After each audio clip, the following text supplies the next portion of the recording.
আসসালামু আলাইকুম। এই ভিডিওতে রিলিজিয়াস মাইন্ডসেট ভিডিও সিরিজের মূল বক্তব্য সংক্ষেপে উপস্থাপন করব এবং এ বিষয়ে আমার সদ্য প্রকাশিত রিলিজিয়াস মাইন্ডসেট বিশ্বাসের ঢেকে গেলা বইয়ের কিছু অংশ শেয়ার করব। প্রায় 350 পৃষ্ঠার হার্ড কভার অফসেট বইটি বিশেষ অফারে কিনতে পারবেন ভিডিও ডেসক্রিপশনে দেওয়া লিঙ্কে ক্লিক করে, বা লিঙ্ক চাই লিখে কমেন্ট করতে পারেন। এই ভিডিও সিরিজ বা বইটি আপনার ধর্মীয় ভাবনায় একটা নতুন দুয়ার খুলবে বলে আমার বিশ্বাস। তবে যারা বাইনারি চিন্তা করেন, অর্থাৎ একতরফা চিন্তা করেন, আমার বই বা ভিডিও তাদের জন্য নয়। যারা বৃত্তের বাইরে, পরিচিত দিগন্তের বাইরে ভাবতে সক্ষম, তাদের জন্যই কথা বলা বা লেখা। গণমানুষের জন্য বইটি নয়, তাই তাদের কাছে বইটি পৌঁছাক তা চাইও না। এ কারণে সীমিত পরিমাণ বই ছাপানোর সিদ্ধান্ত নিয়েছি। আপনি আমাকে প্রথমবার শুনলে সব কিছুর আগে আমার ইউটিউব চ্যানেলটি সাবস্ক্রাইব করুন, ফেসবুকে ফলো করুন। আমি মূলত ডিজিটাল মার্কেটিং এবং পার্সোনাল ব্র্যান্ডিং নিয়েই কথা বলি এবং বলবো। সেটাই আমার মূল পেশা বা রুটি রুজি। ধর্ম নিয়েও কথা বলি পার্সোনাল ডেভেলপমেন্ট কারিকুলাম হিসাবেই। আপনি যেই ধর্মাবলম্বী হন, আপনার মূল ধর্মগ্রন্থই আপনার সাকসেস ম্যানুয়াল। শারীরিক, মানসিক, জাগতিক এবং আত্মিক সাফল্যের মন্ত্র আপনার ধর্মগ্রন্থ। কিন্তু এই কথাগুলো অনেকের কাছে খুব হাস্যকর শোনায়। রিলিজিয়াস মাইন্ডসেট ভিডিও সিরিজের নিয়মিত দর্শকরা একটি নতুন মাইন্ডসেট থেকে ধর্মকে উপলব্ধি করতে পারছেন। এই সিরিজটি সম্পর্কে আপনাদের মতামত দয়া করে কমেন্টে লিখে জানাবেন। এবং এই ভিডিওটি যেহেতু রিলিজিয়াস মাইন্ডসেট সিরিজের স্কাই ভিউ, তাই এই ভিডিওটি শেয়ার করার জন্য সবাইকে বিশেষভাবে অনুরোধ করব। এই ভিডিওটি আপনারা চাইলে ডাউনলোড করে সম্পূর্ণ ভিডিওটি আপনাদের নিজেদের ইউটিউব চ্যানেল বা ফেসবুক পেজে আপলোড করতে পারেন। তবে কোনো খণ্ডিত অংশ আপলোড করা যাবে না। অঙ্কের ক্লাসে মাঝখানে এসে যেমন কিছুই বোঝা যাবে না, আমার কথাগুলো মাঝখান থেকে শুনলে উল্টা বুঝবেন। রিলিজিয়াস মাইন্ডসেটে নতুন ভিডিও বানানোর ইচ্ছা বা প্রয়োজন খুব একটা নাই, কারণ আমি পার্সোনাল ডেভেলপমেন্ট এবং ডিজিটাল মার্কেটিংয়ে ফোকাস করতে চাই। আর এই প্লেলিস্টে যা ভিডিও আছে, enough to make up my point. Religion নিয়ে আগ্রহ থাকলে আমার ইউটিউব চ্যানেলের রিলিজিয়াস মাইন্ডসেট প্লেলিস্টের ভিডিওগুলো ধারাবাহিকভাবে এবং মনোযোগ দিয়ে শোনার অনুরোধ থাকলো। আর বইটি রেফারেন্স হিসাবে হাতের কাছে রাখবেন। এই বইটি একাধিকবার পড়লেও প্রতিবারই আপনার কাছে নতুন মনে হবে। কিছু ধারণা আমি ইচ্ছা করেই পুনরাবৃত্তি করেছি, কারণ এই প্রশ্নগুলো বিভিন্নভাবে ঘুরে ফিরে পাঠকের মাথায় আসবে। তবে এসব নিয়ে হাটে মাঠে যে কারোর সাথে তর্ক করবেন না, কারণ এই সহজ কথাগুলো বোঝা কিন্তু সহজ নয়।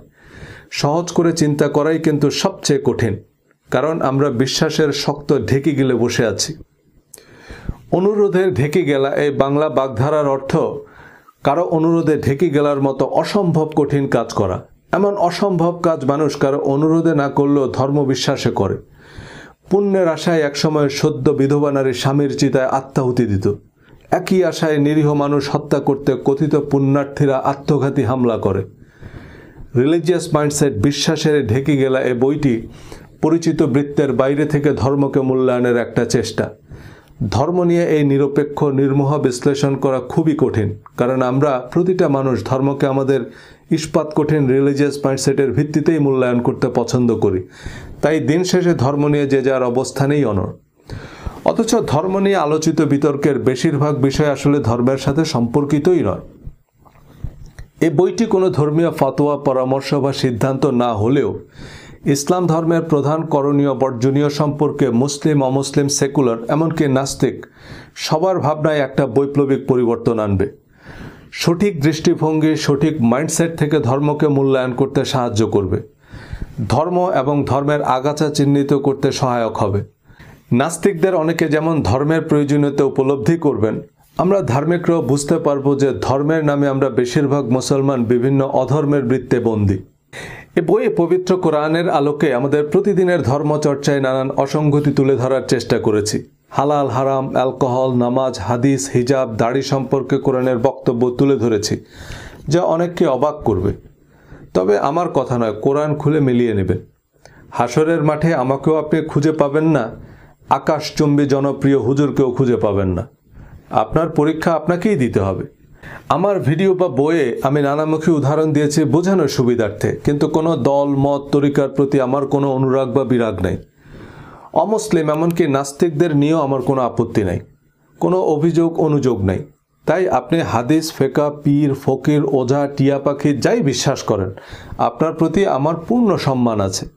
কাউকে কষ্ট দেওয়া আমার উদ্দেশ্য নয়, তবে কেউ আহত হলে তা নিতান্তই ক্রসফায়ার বলে বিবেচিত হবে। কোরআনে আল্লাহ যতবার বেহেশতের প্রতিশ্রুতি দিয়েছেন, ততবারই বিশ্বাস ও সৎকর্মের পূর্বশর্ত দিয়েছেন। এই বিশ্বাস ও সৎকর্মের বিস্তারিত তালিকাও কোরআনে বলে দিয়েছেন, কিন্তু আমাদের পরিচিত ইসলামের সাথে সে তালিকার সম্পর্ক খুব একটা নাই বললেই চলে। কোরআনের বিশ্বাস ও সৎকর্মের তালিকা যদি আমাদের প্রতিদিনের ধর্মচর্চার ভিত্তি হতো, তবে ইসলাম ধর্মের কোনো প্রচারণার প্রয়োজন পড়তো না, বিতর্কের তো প্রশ্নই উঠত না। কোরআনের মূলনীতি বিশ্বাস ও সৎকর্মের সাথে সম্পর্কহীন, সমাজ সংসারে গুরুত্বহীন কিছু রীতিরেওয়াজ আমরা ধর্ম হিসাবে পালন করি। বিভিন্ন ব্যক্তি বা গোষ্ঠীর কথিত ধর্মীয় মতবাদ প্রতিষ্ঠায় চরম পন্থা অনুসরণ করে ধর্মকে গেলার অযোগ্য ঢেকি বানিয়েছি। কোরআনের শাশ্বত সৌন্দর্য, সরল পথ ভুলে মুসলমানরা আজ দলে দলে বিভক্ত। অথচ এই কোরআন আরবের ক্ষুদ্র ক্ষুদ্র গোত্রগুলোকে একত্রিত করে সারা পৃথিবীর অনুকরণীয় আদর্শ এবং অজেয় পরাশক্তি বানিয়েছে। আমি আমার ভিডিও সিরিজ ও বইয়ে বিভিন্ন উদাহরণ দিয়ে কোরআনের সাথে আমাদের পরিচিত ইসলাম এবং নিত্যদিনের ধর্মচর্চার বৈপরীত্য বোঝানোর চেষ্টা করেছি। উদ্দেশ্য কোরআন বুঝে পড়তে উদ্বুদ্ধ করা। আমার সব আলোচনার উদ্দেশ্য সঠিক রাস্তা নির্বাচনে সাহায্য করা। 1000 মাইলের সফর শুরুর আগে নিশ্চিত হতে হবে যে আপনি ঠিক রাস্তা ধরেছেন। উল্টা পথে যত দূর যাবেন রাস্তা কিন্তু কমবে না, রাস্তা বাড়বে। আমি জনে জনে ফতোয়াও দেই না, তেলমাখা কুস্তিগিরদের সাথে বিতর্কও করি না। তবে কোনো বিজ্ঞ আলেম, শ্রদ্ধেয় মুহাদ্দিসের সাথে আলোচনার সুযোগ নেই, যিনি উপযুক্ত রেফারেন্স ও গ্রহণযোগ্য যুক্তির সমন্বয়ে সত্য বুঝতে সাহায্য করবেন। হাদিসের নামে জাল জালিয়াতির তথ্য প্রমাণ আমাকে বড় বড় আল্লামা শাইখুল হাদিসরাই দিচ্ছেন। ওনারা বলতে পারেন না আহলে আবু জেহেলদের ভয়ে, তাই আমাকে বলতে অনুরোধ করেছেন। তবে আমার বা কারো কথায় বিভ্রান্ত হওয়ার দরকার নেই। আপনার কাছে জিপিএস থাকলে আপনার জনে জনে রাস্তা জিজ্ঞেস করার দরকার কি? আমি শুধু বলছি কোন জিপিএস 100% অ্যাকুরেট। অনেকেই অবশ্য বলা শুরু করেছেন যে শুধু কোরআন অনুসরণ করলে ইসলাম ধর্মের আর কিছুই থাকে না। হ্যাঁ, একথা সত্য যে আমাদের পরিচিত ইসলামের সাথে কোরআনের উল্লেখযোগ্য সম্পর্ক নাই। এই ইসলাম যে কোরআনের ইসলাম নয়, হজরত মুহাম্মদ সাল্লাল্লাহু আলাইহি সাল্লামের ইসলাম নয়, সোনালী যুগের ইসলাম নয়, তা এই বই থেকে পরিষ্কার বুঝতে পারবেন ইনশাল্লাহ। বুঝতে পারবেন চলে সব উল্টো পথে, উল্টো রথে, উল্টো বেশে। সোজা পথ পৌড়ে পায়ে, সোজা পথে কেউ চলে না। পাকা পথ জ্যাম হরদম, জমজমাট ভিড় কমে না। ধর্ম সম্পর্কে এক জীবনে খুব বেশি কিছু জানা সম্ভব নয়, তবে ধর্ম নিয়ে আমাদের কৌতূহলের অন্ত নেই। ধর্মীয় কারণ ছাড়াও রাজনীতি, অর্থনীতি, জীবন জীবিকার প্রতিটি পরতে পরতে মিশে আছে ধর্ম। যারা ধর্মে বিশ্বাস করেন না তাদেরও ধর্ম নিয়ে আগ্রহ কম নয়। আমার শিক্ষা জীবনের শুরুটা মাদ্রাসায়, তবে যে কোনো কারণেই মাদ্রাসায় পড়ার সময়টাতে আমার ধর্ম নিয়ে খুব ইতিবাচক অভিজ্ঞতা হয়নি। ধর্মকে মনে হয়েছে জীবনের সাথে সম্পর্কহীন, প্রজন্ম থেকে প্রজন্মে চলমান কিছু মুখস্থ রীতিরেওয়াজ। আশেপাশের মানুষদের মধ্যে দেখেছি ধর্মের কথার সাথে তাদের কাজের খুব একটা মিল নাই। পরবর্তীতে আমি ঢাকা বিশ্ববিদ্যালয়ে আন্তর্জাতিক সম্পর্ক বিভাগে পড়তে গিয়ে প্রতিটা মুহূর্তেই মনে হয়েছে জাতীয় এবং আন্তর্জাতিক রাজনীতির অন্যতম প্রধান উপকরণ ধর্ম।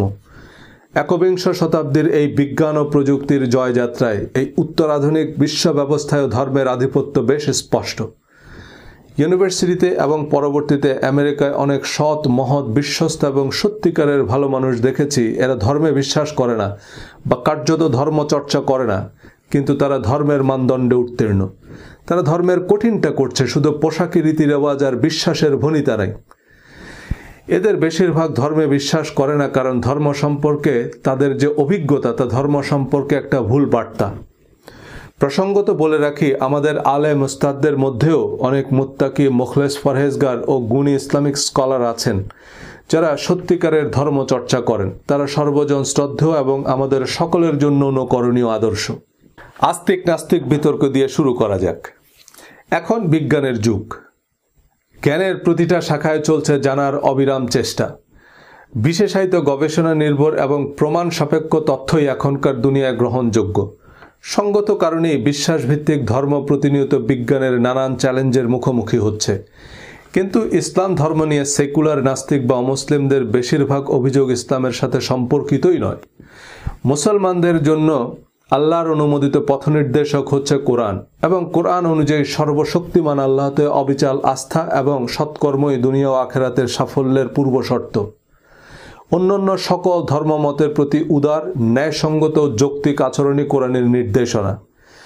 কিন্তু রাজনৈতিক, অর্থনৈতিক স্বার্থে ধর্মকে ব্যবহার করতে উদ্দেশ্যমূলকভাবে কোরআনের সাথে সম্পর্কহীন কিছু আচার আনুষ্ঠানিকতা ইসলাম হিসাবে প্রতিষ্ঠা করা হয়েছে, যা ধর্মকে পদে পদে প্রশ্নবিদ্ধ করছে। এসব প্রশ্ন নিয়ে আবার দিনভর বিতর্ক, নানান বৈজ্ঞানিক অবৈজ্ঞানিক ব্যাখ্যা, উত্তপ্ত বাদানুবাদ, হুমকি ধমকি। অথচ প্রতিটা ধর্মের মূল গ্রন্থগুলো যথাযথভাবে অনুসরণ করলে দেখবেন মুক্ত চিন্তা, প্রগতিশীলতা, পরমত সহিষ্ণুতা, মানবিক মূল্যবোধের কথা সবচেয়ে বেশি ধর্মগ্রন্থেই বলা হয়েছে। কিন্তু যারা ধর্মের দোকান খুলে বসেছেন তারা আপনাকে ধর্মের প্রকৃত সত্য জানতে দিবে না, আপনাকে চিন্তা গবেষণা করতে দিবে না। ধর্ম বিষয়ক কোনো ব্যাখ্যাকে বৈজ্ঞানিক না অবৈজ্ঞানিক হিসাবে নিব তা প্রাথমিকভাবে নির্ভর করে আমাদের এক্সিস্টিং ধর্মীয় বিশ্বাস বা রিলিজিয়াস মাইন্ডসেটের উপর। পৃথিবীর সব মানুষের কাছেই, এমনকি নাস্তিকদের কাছেও তাদের ধর্মীয় বিশ্বাস বিজ্ঞান ভিত্তিক, সার্বজনীন সত্য। কিন্তু বিজ্ঞান মানে যেটা আমরা বিশেষভাবে জানি, যে সম্পর্কে আমাদের কাছে এভিডেন্স আছে, আর বিশ্বাস হচ্ছে যে সম্পর্কে আমাদের কোনো জ্ঞান নেই বা আমাদের কাছে কোনো প্রমাণপত্র নেই, তবুও সত্য বলে মেনে নিয়েছি। বিশ্বাসের সাথে বিজ্ঞানের পার্থক্য নিয়ে আস্তিক নাস্তিক অনেকেই আমার কিছুটা দ্বিধাবিভক্ত মনে হয়েছে। অনেকে বিজ্ঞানের দোকান খুলে ধর্মকে বৈজ্ঞানিকভাবে প্রমাণের চেষ্টা করেন, কিন্তু যেটা প্রমাণিত তা তো আর বিশ্বাস নয়, তার নাম বিজ্ঞান বা হিকমা। আল্লাহ কিছু জিনিসের প্রতি ঈমান বা বিশ্বাস করতে বলেছেন, ইলম বা জানতে বলেননি, প্রমাণও করতে বলেননি। আল্লাহর অস্তিত্ব, আসমানি কিতাব, পরকাল, ফেরেশতাদের সম্পর্কে আমরা কিছুই জানি না এবং আমাদের জীবদ্দশায় জানা সম্ভবও হবে না। কিন্তু আমাদেরকে কি জানতে বলা হয়েছে না বিশ্বাস করতে বলা হয়েছে? বিশ্বাস। আল্লাহর অস্তিত্ব প্রমাণ করতে হলে সেটা আল্লাহই সবচেয়ে ভালো করতে পারতেন। তিনি সরাসরি মানব জাতির উদ্দেশ্যে ভাষণ দিতে পারতেন। আল্লাহ আমাদের বিশ্বাস করতে বলেছেন, সো আমাদের কাজ বিশ্বাস করা। আল্লাহর অস্তিত্ব, ফেরেশতাদের অস্তিত্ব প্রমাণ করে বেড়ানো নয়। ঈমান, বিশ্বাস বা বিলিফ শব্দগুলোর অর্থই হচ্ছে যা জানি না বা যে ব্যাপারে আমাদের কাছে কোনো এভিডেন্স নাই তা সত্য বলে মেনে নেয়া। অবশ্যই সে বিশ্বাসের কিছু যৌক্তিক কারণ আছে, কিন্তু বিশ্বাস বা অবিশ্বাস কোনোটাই প্রমাণ করা যায় না। বিজ্ঞান মানে কোনো অতি প্রাকৃতিক তেলেসমতি ব্যাপার না। সোজা বাংলায় বিজ্ঞান মানে বিশেষ জ্ঞান, কোনো বিষয়কে বিশেষভাবে জানা। ধর্মকে বুঝতে হলে ধর্ম সম্পর্কে বিশেষভাবে জানার চেষ্টা করতে হবে। শুধু শুধু টলেমি, কোপার্নিকাস, ডারউইন মারউইন কপচালেই একটা বিরাট বৈজ্ঞানিক আলোচনা হয়ে গেল, এমনটা আমার মনে হয় না। ডারউইনকে ভুল প্রমাণ করলে ঈশ্বরের অস্তিত্ব প্রমাণ হয়ে যাবে কিভাবে? আমেরিকার বড় বড় চার্চ, হার্ভার্ড ইউনিভার্সিটির ধর্মতত্ত্বের অধ্যাপকরা ডারউইনের তত্ত্বকে বাইবেলের সাথে সাংঘর্ষিক বলেনি, বরং অনেক ধর্মতাত্ত্বিক ডারউইনের তত্ত্বকে স্বাগত জানিয়েছেন। যে বিবর্তনের যে প্রক্রিয়া ডারউইন ব্যাখ্যা করেছেন, this is the natural way how god creates life. কিন্তু পরবর্তীতে থমাস হ্যাক্সলি বানরের বিবর্তনের মাধ্যমে মানুষের আকৃতির যে ক্যারিকেচার তৈরি করেন, এটা হয়ে গেল বিবর্তনবাদের প্রতীক। আর ডারউইনিজম মানে দাঁড়ালো মানুষ বানর ছিল। আবার ডারউইন যাই বলেছে তা তার জন্য এবং সংশ্লিষ্ট ডিসিপ্লিনের যারা ছাত্র, শিক্ষক, গবেষক তাদের জন্য বিজ্ঞান, কারণ সে বিষয়ে তাদের বিস্তর গবেষণালব্ধ বিশেষ জ্ঞান আছে। কিন্তু সে বিষয়ে বিশেষ জ্ঞান তো দূরে থাক, কোনো জ্ঞানই তো আমার নাই। এখন কোনো ব্যক্তিগত বিচার বিশ্লেষণ ছাড়া নাসা, হকিংস, ডারউইন, কোপার্নিকাসের নিঃশর্ত বিশ্বাস স্থাপন কি বৈজ্ঞানিক? তবে এসব বিতর্ক নাকি নাস্তিকদের যাবতীয় যুক্তির দাঁত ভাঙ্গা জবাব। আমার কৌতূহল হচ্ছে, আপনাকে দাঁত ভাঙতে বলছে কে? দাঁত ভাঙতে গিয়ে তো আপনি ধর্মের সৌন্দর্যই নষ্ট করে ফেলেছেন। ধর্মে মানুষ আকৃষ্ট হয় ধার্মিকের চারিত্রিক সৌন্দর্যে। অপ্রয়োজনীয় বিতর্কের দাঁত ভাঙ্গা রসদ মানুষকে ধর্ম থেকে দূরে ঠেলে দেয়, ধর্ম বিদ্বেষী বানায়। যুগে যুগে দেশে দেশে যারা ধর্ম প্রচার ও প্রতিষ্ঠা করেছেন তারা চরম আত্মত্যাগ, পরম ধৈর্য আর সর্বোত্তম আচরণ দ্বারা মানুষকে ধর্মে আকৃষ্ট করেছেন।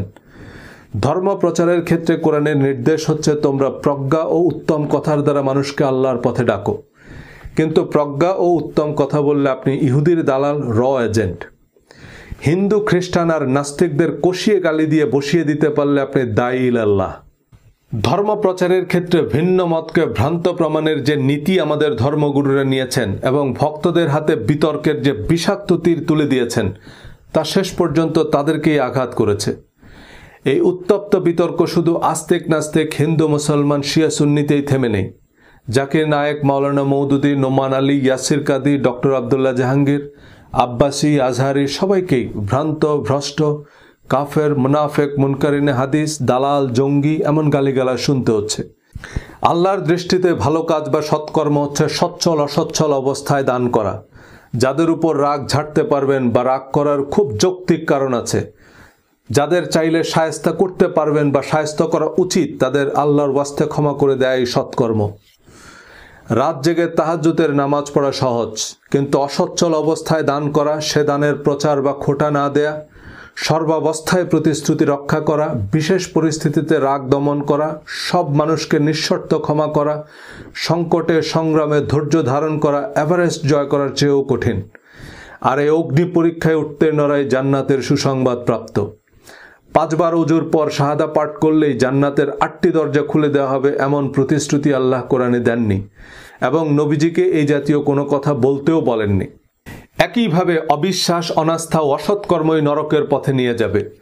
যারা মানুষের সম্পদ অন্যায়ভাবে ভোগ করে, কথায় আচরণে মানুষকে কষ্ট দেয়, ইয়াতিমকে রূঢ়ভাবে তাড়িয়ে দেয়, দরিদ্রদের খাদ্যদানে উৎসাহ দেয় না, পারতপক্ষেও ছোট ছোট বিষয়ে মানুষকে সাহায্য করে না, অনর্থক আলাপে মগ্ন থাকে, সমাজে নৈরাজ্য সৃষ্টি করে, মিথ্যা সাক্ষ্য দেয়, প্রতিশ্রুতি ভঙ্গ করে, আমানতের খেয়ানত করে, কোরআন তাদেরকে জাহান্নামের হুঁশিয়ারি দিয়েছে।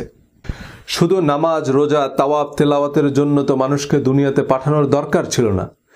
দুনিয়া আখেরাতের আদর্শ পরীক্ষাগার, কারণ এখানে আমাদের শত রকমের দুশ্চিন্তা, অনিশ্চয়তা, অভাব, অনটন, রোগ, শোক, ব্যবসা বাণিজ্য, দেশ, জাতি, কত রকমের স্বার্থের দ্বন্দ্ব। এসবের ভেতর দিয়ে আমরা কতখানি ধর্মের প্রকৃত আদর্শে অটল থাকি, সেটাই আমাদের পরীক্ষা। যে মানুষ শতভাগ ধর্মীয় মূল্যবোধে শক্তিমান, আখেরাতের কথা বাদ দিলাম, সে মানুষ দুনিয়াতেই অবিসংবাদিত, অনুকরণীয় আদর্শ। এ ভালো কাজগুলো কিন্তু আমাদের আলেমরাও করছেন। বাংলাদেশের হাফেজে, কাউমি এবং অন্যান্য মাদ্রাসায় অনেক এতিম সুবিধা বঞ্চিতরা পড়ছে। এ অনাথ অসহায় ছাত্রদের দায়িত্ব কিন্তু আমাদের হুজুররা নিয়েছেন। এটা অনেক বড় ইবাদত, কিন্তু কিছু হিরো আলেমদের হাস্যকর কাণ্ডকীর্তি পুরো আলেম সমাজ, মাদ্রাসা শিক্ষা এবং ইসলাম ধর্মকেই প্রশ্নবিদ্ধ করছে। কোরআন তথা ধর্ম হচ্ছে জীবন বিধান, কিন্তু কোরআনকে পাশ কাটিয়ে জীবনের সাথে সম্পর্কহীন, সমাজ সংসারে গুরুত্বহীন কিছু পোশাক আশাক, দোয়া, তাবিজ, রীতি রেওয়াজকে আমরা ধর্ম হিসাবে চর্চা করি। কিন্তু কোরআন যেসব করণীয় বর্জনীয় বলে দিয়েছে, সেসব ছায়ার মতো অনুসরণ করলে শুধু আখেরাত নয়, দুনিয়ার জীবনও হবে প্রাপ্তিতে, প্রশান্তিতে পরিপূর্ণ। কিন্তু কোরআন বহির্ভূত বা কোরআনের সাথে সঙ্গতিহীন এই ধর্মচর্চার ভিত্তি কি? কোরআনের ব্যাখ্যা, বিশ্লেষণ, শানে নজুল বা তাৎপর্য শিরোনামে প্রচলিত হাদিস, তাফসির বা ফিকার কিতাবগুলোকে কোরআন শরিয়ার ভিত্তি হিসাবে অনুমোদন দেয়। সেই অনুমোদনের মূলনীতি বা মানদণ্ড কি? আমার বন্ধু শিক্ষকদের অনেকেই বেশ বড় বড় ইসলামিক স্কলার। আমি তাদের কাছ থেকে প্রশ্নগুলোর উত্তর জানার চেষ্টা করেছি। আমাদের প্রধান প্রধান ধর্মাচারের সাথে কোরআনের সম্পর্ক খোঁজার চেষ্টা করেছি। ইসলামে পোশাক, নামাজ, জাকাত, অ্যালকোহল, সুদ, হালাল হারাম, বিবাহ বহির্ভূত সেক্স, জিহাদ, ইসলাম ধর্মের অতি পরিচিত বিষয়াদি নিয়ে প্রশ্নবোধক আলোচনা করেছি ইউটিউবে। সেসব ভিডিওতে প্রাপ্ত রেফারেন্স বা মতামতের ভিত্তিতে সম্পূরক ভিডিও বানিয়েছি। কোনো পূর্ব নির্ধারিত সিদ্ধান্তকে প্রমাণের চেয়ে ধর্ম সম্পর্কে জানাকে প্রধান উদ্দেশ্য করে গবেষণা চালিয়েছি। এসব বিষয়ে কোরআনের মূলনীতি বোঝার চেষ্টা করেছি।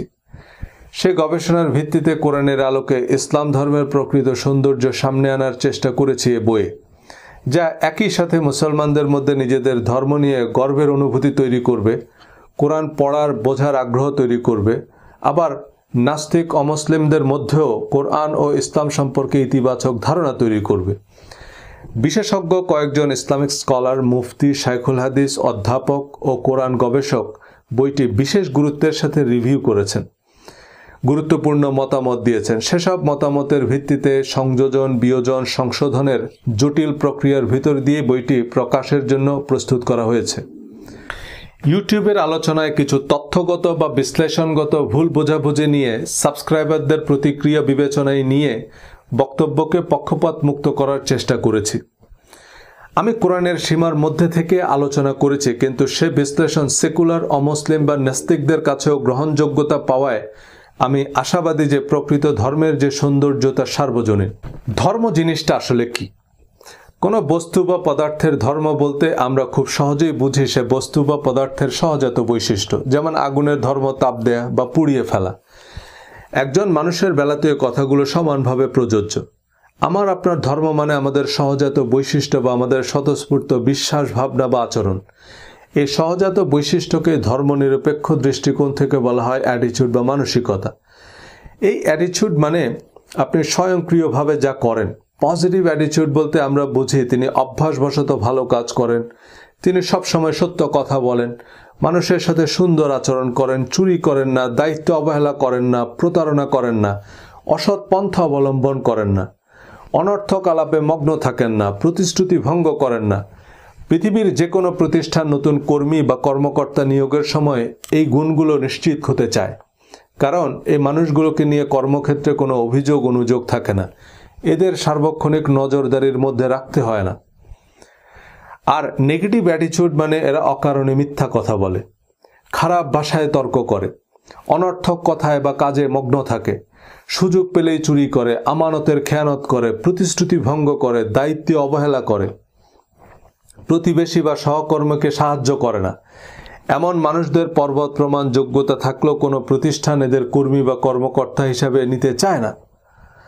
মানুষ এদের সম্মান করে না, বন্ধু হিসাবে গ্রহণ করে না, নেতা হিসাবে মেনে নিতে চায় না, এদের জীবনসঙ্গী হতে চায় না, কারণ এদের নিয়ে জীবনে কর্মক্ষেত্রে বহুমাত্রিক সমস্যার সৃষ্টি হয়, সার্বক্ষণিক নজরদারির মধ্যে রাখতে হয়, বিচার, সালিশ, অভিযোগ অনুযোগের অন্ত থাকে না। সুতরাং চাকরি, ব্যবসা, সমাজ, সংসার, জীবনের সর্বক্ষেত্রেই সাফল্যের ভিত্তি হচ্ছে ইতিবাচক মানসিকতা ও দৃষ্টিভঙ্গি। আমাদের ধর্ম হচ্ছে আমাদের অ্যাটিটিউড বা আমাদের স্বতঃস্ফূর্ত আচরণের বহিঃপ্রকাশ। আমি যখন বলবো আমার ধর্ম হচ্ছে ইসলাম, তো আমার আচার আচরণ, বিশ্বাস, ভাবনায় স্বতঃস্ফূর্তভাবে ইসলামী বিধিনিষেধ ফুটে উঠবে। যার ধর্ম হিন্দু তার সহজাত বৈশিষ্ট্যে বেদ বা গীতার শিক্ষা স্পষ্ট থাকতে হবে। খ্রিস্টান মানে তার চরিত্রে বাইবেলের প্রতিফলন থাকবে। কিন্তু আমরা কতজন আমাদের নিজ নিজ ধর্মের মানদণ্ডে উত্তীর্ণ? বিভিন্ন পোশাকি, রীতি রেওয়াজ, প্রথা, পার্বণ, মুখস্থ কিছু দোয়া, তাবিজ, কিচ্ছা কাহিনীর একটা অর্থহীন প্যাকেজকে আমরা ধর্ম হিসাবে চর্চা করি, যার সাথে প্রকৃত ধর্মের বিশেষ কোনো সম্পর্কই নেই। কিন্তু এই চক্র থেকে বেরিয়ে আসা খুব কঠিন, কারণ আমাদের অবচেতন মন সত্য এবং মিথ্যার পার্থক্য জানে না, উচিত অনুচিতের তফাৎ বোঝে না, যৌক্তিক অযৌক্তিকের তফাৎ জানে না। আপনি আপনার অবচেতন মনকে যা বিশ্বাস করতে বলবেন সে তাই বিশ্বাস করবে। একসময় এই বিশ্বাস এতটাই শক্তিশালী হবে যে আপনি এর বাইরে ভিন্ন কিছু গ্রহণ করতে পারবেন না। আমরা কি দেখব তা বেশিরভাগ সময় নির্ভর করে কিভাবে দেখব, কোন দৃষ্টিকোণ থেকে দেখব তার উপর। একজনের দৃষ্টিতে যেটা ইবাদত, আরেকজনের দৃষ্টিতে সেটা শিরক বা বেদাত। একজনের জন্য যেটা জিহাদ, আরেকজনের সংজ্ঞায় সেটা সন্ত্রাস। একজনের চোখে যেটা ফ্যাশন, আরেকজনের বিবেচনায় সেটা অশ্লীল। নিউ ইয়র্কে যখন মধ্যরাত, ঢাকায় তখন ভর দুপুর। তাই এখন দিন না রাত তা নির্ভর করে আপনি এই মুহূর্তে কোথায় আছেন তার উপর। আমরা ধর্ম বা ধর্মমতকে মূল্যায়ন করি আমাদের শিয়া, সুন্নি, টুয়েলভার্স, ইসমাইলি, হানাফি, সালাফি, আহলে হাদিস, আহলে কোরআন, দেওবন্দি, দেওয়ানবাগি, আহমদিয়া, মাইজভান্ডারি, এসব ইস্পাত কঠিন রিলিজিয়াস মাইন্ডসেট থেকে। আমার মাইন্ডসেট বা তরিকার সাথে না মিললে সেটা ফেতনা, দজ্জাল, চক্রান্ত, মুতাজিলা, খাড়াজিলা, গর্জিলা, ফেরকা, আসাদ, মোসাদ, ভণ্ড ইত্যাদি দত্তদানব। ধর্ম নিয়ে কথা বলা শুরুর পর আমি অসংখ্য তরিকা বা ফেরকার দালাল উপাধি পেয়েছি। আমি নিজেও কনফিউজড হয়ে যাচ্ছি যে আমি আসলে কার দালাল। আলহামদুলিল্লাহ, এটুকু অন্তত বুঝতে পারছেন যে মুসলমানদের মধ্যে ভ্রান্ত মতবাদ থাকতে পারে, তাদের নিয়ে চক্রান্ত হতে পারে। সে দালাল আমি যেমন হতে পারি, আপনার হুজুরও হতে পারে। তাই বলছে কি, একটু কানে হাত দিয়ে দেখুন কানটা জায়গা মতো আছে কিনা। কান জায়গা মতো থাকলে চিল, শকুন, ঈগল কিছু নিয়েই টেনশন নেই। আমি তর্ক করতে পারি না, কারোর সাথে তর্ক করিও না, কিন্তু সুখবর হচ্ছে আপনার ঘরে লাই ডিটেক্টর আছে। আপনি সত্য মিথ্যার পার্থক্য করতে পারবেন। সে সত্য মিথ্যার পার্থক্যকারী হচ্ছে কোরআন। কোরআন যেসব ফাইল প্রোগ্রাম চিনে না, সেসব আপনার সিস্টেমে ইনস্টল করতে থাকলে একসময় আপনার সিস্টেম হ্যাং করবে। সূরা বাকারা 185। কোরআন নাজিল করা হয়েছে মানুষের জন্য পথনির্দেশক, সুস্পষ্ট প্রমাণ ও সত্য মিথ্যার পার্থক্যকারী রূপে। এই আয়াতে আল্লাহ আরও বলেছেন, আল্লাহ তোমাদের জন্য সহজ চান এবং কঠিন চান না। অর্থাৎ কোরআনের মূলনীতি হচ্ছে যেটা মানুষের জন্য সহজ, কল্যাণকর। কোরআনের বাইরে আর যত ধর্মীয় বর্ণনা বা বিবরণ আছে তার সত্যতার মানদণ্ড হচ্ছে কোরআন। দেওবন্দ, মদিনা, আল আজহার, তেহরান ইউনিভার্সিটিতে সারা জীবন গবেষণা করেও কোরআন বহির্ভূত হাদিস বা ঐতিহাসিক তথ্যের সত্যতা নিশ্চিত হওয়া সম্ভব নয়। হাজার বছরের গবেষণার পরও এ পণ্ডিতরা ঐক্যমতে পৌঁছাতে পারেনি। কোনো নির্দিষ্ট হাদিস বা ঐতিহাসিক তথ্যের পক্ষে যত যুক্তি দেয়া হোক না কেন তা বিশ্বাস, যা সবাই নিজেদের মাযহাবের অনুমোদন অনুযায়ী বিশ্বাস করে। ইসলামের যে ইতিহাস আতাউর রহমান মিয়াজির মতো সুন্নি ইতিহাসবিদরা জানেন, তেহরান ইউনিভার্সিটির হাদিসের অধ্যাপকরা তা বিকৃত মিথ্যা ইতিহাস বলেই বিশ্বাস করেন। কোরআন সকল সন্দেহের ঊর্ধ্বে এবং মুত্তাকিদের জন্য জিপিএস বা পথ প্রদর্শক। কোরআনে আল্লাহ বহুবার বলেছেন, আমি তো কোরআনকে সহজ করে দিয়েছি উপদেশ গ্রহণের জন্য। আল্লাহ নবীকে বলেছেন, আমি তোমার উপর এই কিতাব নাজিল করেছি সকল বিষয়ের সুস্পষ্ট বিবরণ এবং মুসলমানদের জন্য গাইডেন্স, ক্ষমা ও সুসংবাদ হিসাবে। অনেকেই কোরআনের অনেক রূপক, উপমা, রহস্যময় আয়াতকে পুঁজি করে প্রশ্ন করেন যে কোরআন থেকে এসব আয়াতের অর্থ বোঝা সম্ভব নয়। খুবই যৌক্তিক, কিন্তু তা আমাদের বোঝার প্রয়োজনও নেই। আল্লাহ পবিত্র কোরআনে বলেছেন, তিনি তোমার উপর কিতাব নাজিল করেছেন, তার মধ্যে রয়েছে মুহকাম আয়াতসমূহ, যেগুলো কিতাবের মূল, আর অন্যগুলো মুতাশাবিহ। ফলে যাদের অন্তরে রয়েছে সত্য বিমুখ প্রবণতা, তারা ফিতনার উদ্দেশ্যে এবং ভুল ব্যাখ্যার অনুসন্ধানে মুতাশাবিহ আয়াতগুলোর পিছনে লেগে থাকে, অথচ আল্লাহ ছাড়া কেউ এর ব্যাখ্যা জানে না। অর্থাৎ কোরআনের মুহকাম, হুকুম, আহকাম বা বিধিবিধান সংক্রান্ত আয়াতগুলো সহজ এবং স্পষ্ট। সূরা বাকারার ১৮৫ এবং ১৮৭ এ দুটি আয়াত যে কোনো অমুসলিমকে দিলেও সে রোজার বিস্তারিত বিধিবিধান বলে দিতে পারবে। সূরা বাকারা ১৮৭ নং আয়াতের শেষে আল্লাহ তাই বলছেন, এভাবেই আল্লাহ তার আয়াতসমূহ মানুষের জন্য স্পষ্ট করেন যাতে তারা সৎকর্মশীল হতে পারে। কোরআনের বিধিবিধান আপনি পরিষ্কার বুঝবেন, কিন্তু আপনি যে বুঝেন নাই বা বিষয়টা যে এত সহজ নয়, এ হাইকোর্ট দেখাতে বাদশাহ আলমগীরের ফতোয়া পিডিয়া লাগবে, যাতে শত শত ফিকহ কিতাবের পরস্পর বিরোধী রায় আছে।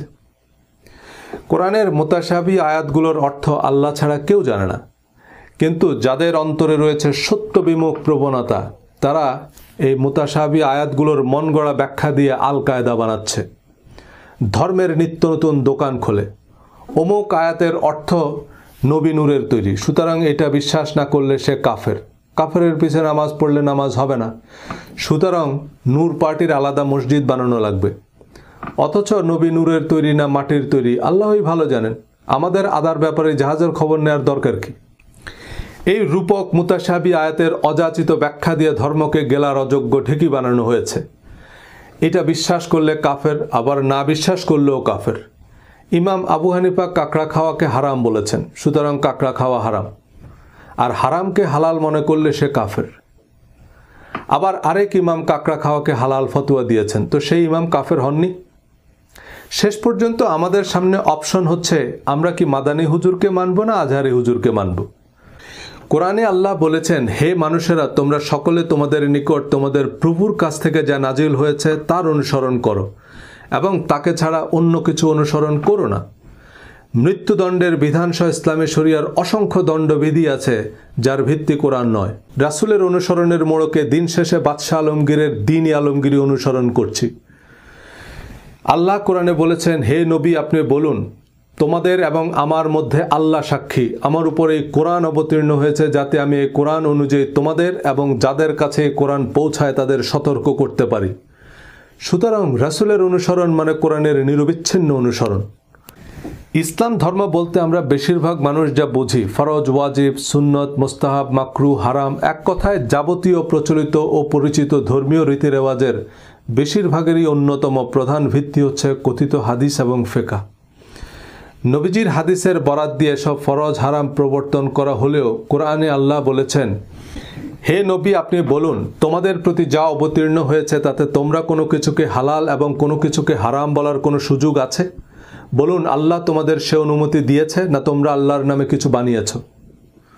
সূরা তাহরিমের শুরুতে আল্লাহ নবীকে বলছেন, হে নবী, আল্লাহ তোমার জন্য যা হালাল করেছেন তুমি কেন তা তোমার জন্য হারাম করছো? হালালকে হারাম বলার অনুমতি আল্লাহ নবীকে না দিলেও ফুকাহায়ে কেরামকে দিয়েছেন। কোরআন সম্পূর্ণ, পরিপূর্ণ এবং অনুমোদিত জীবন বিধান।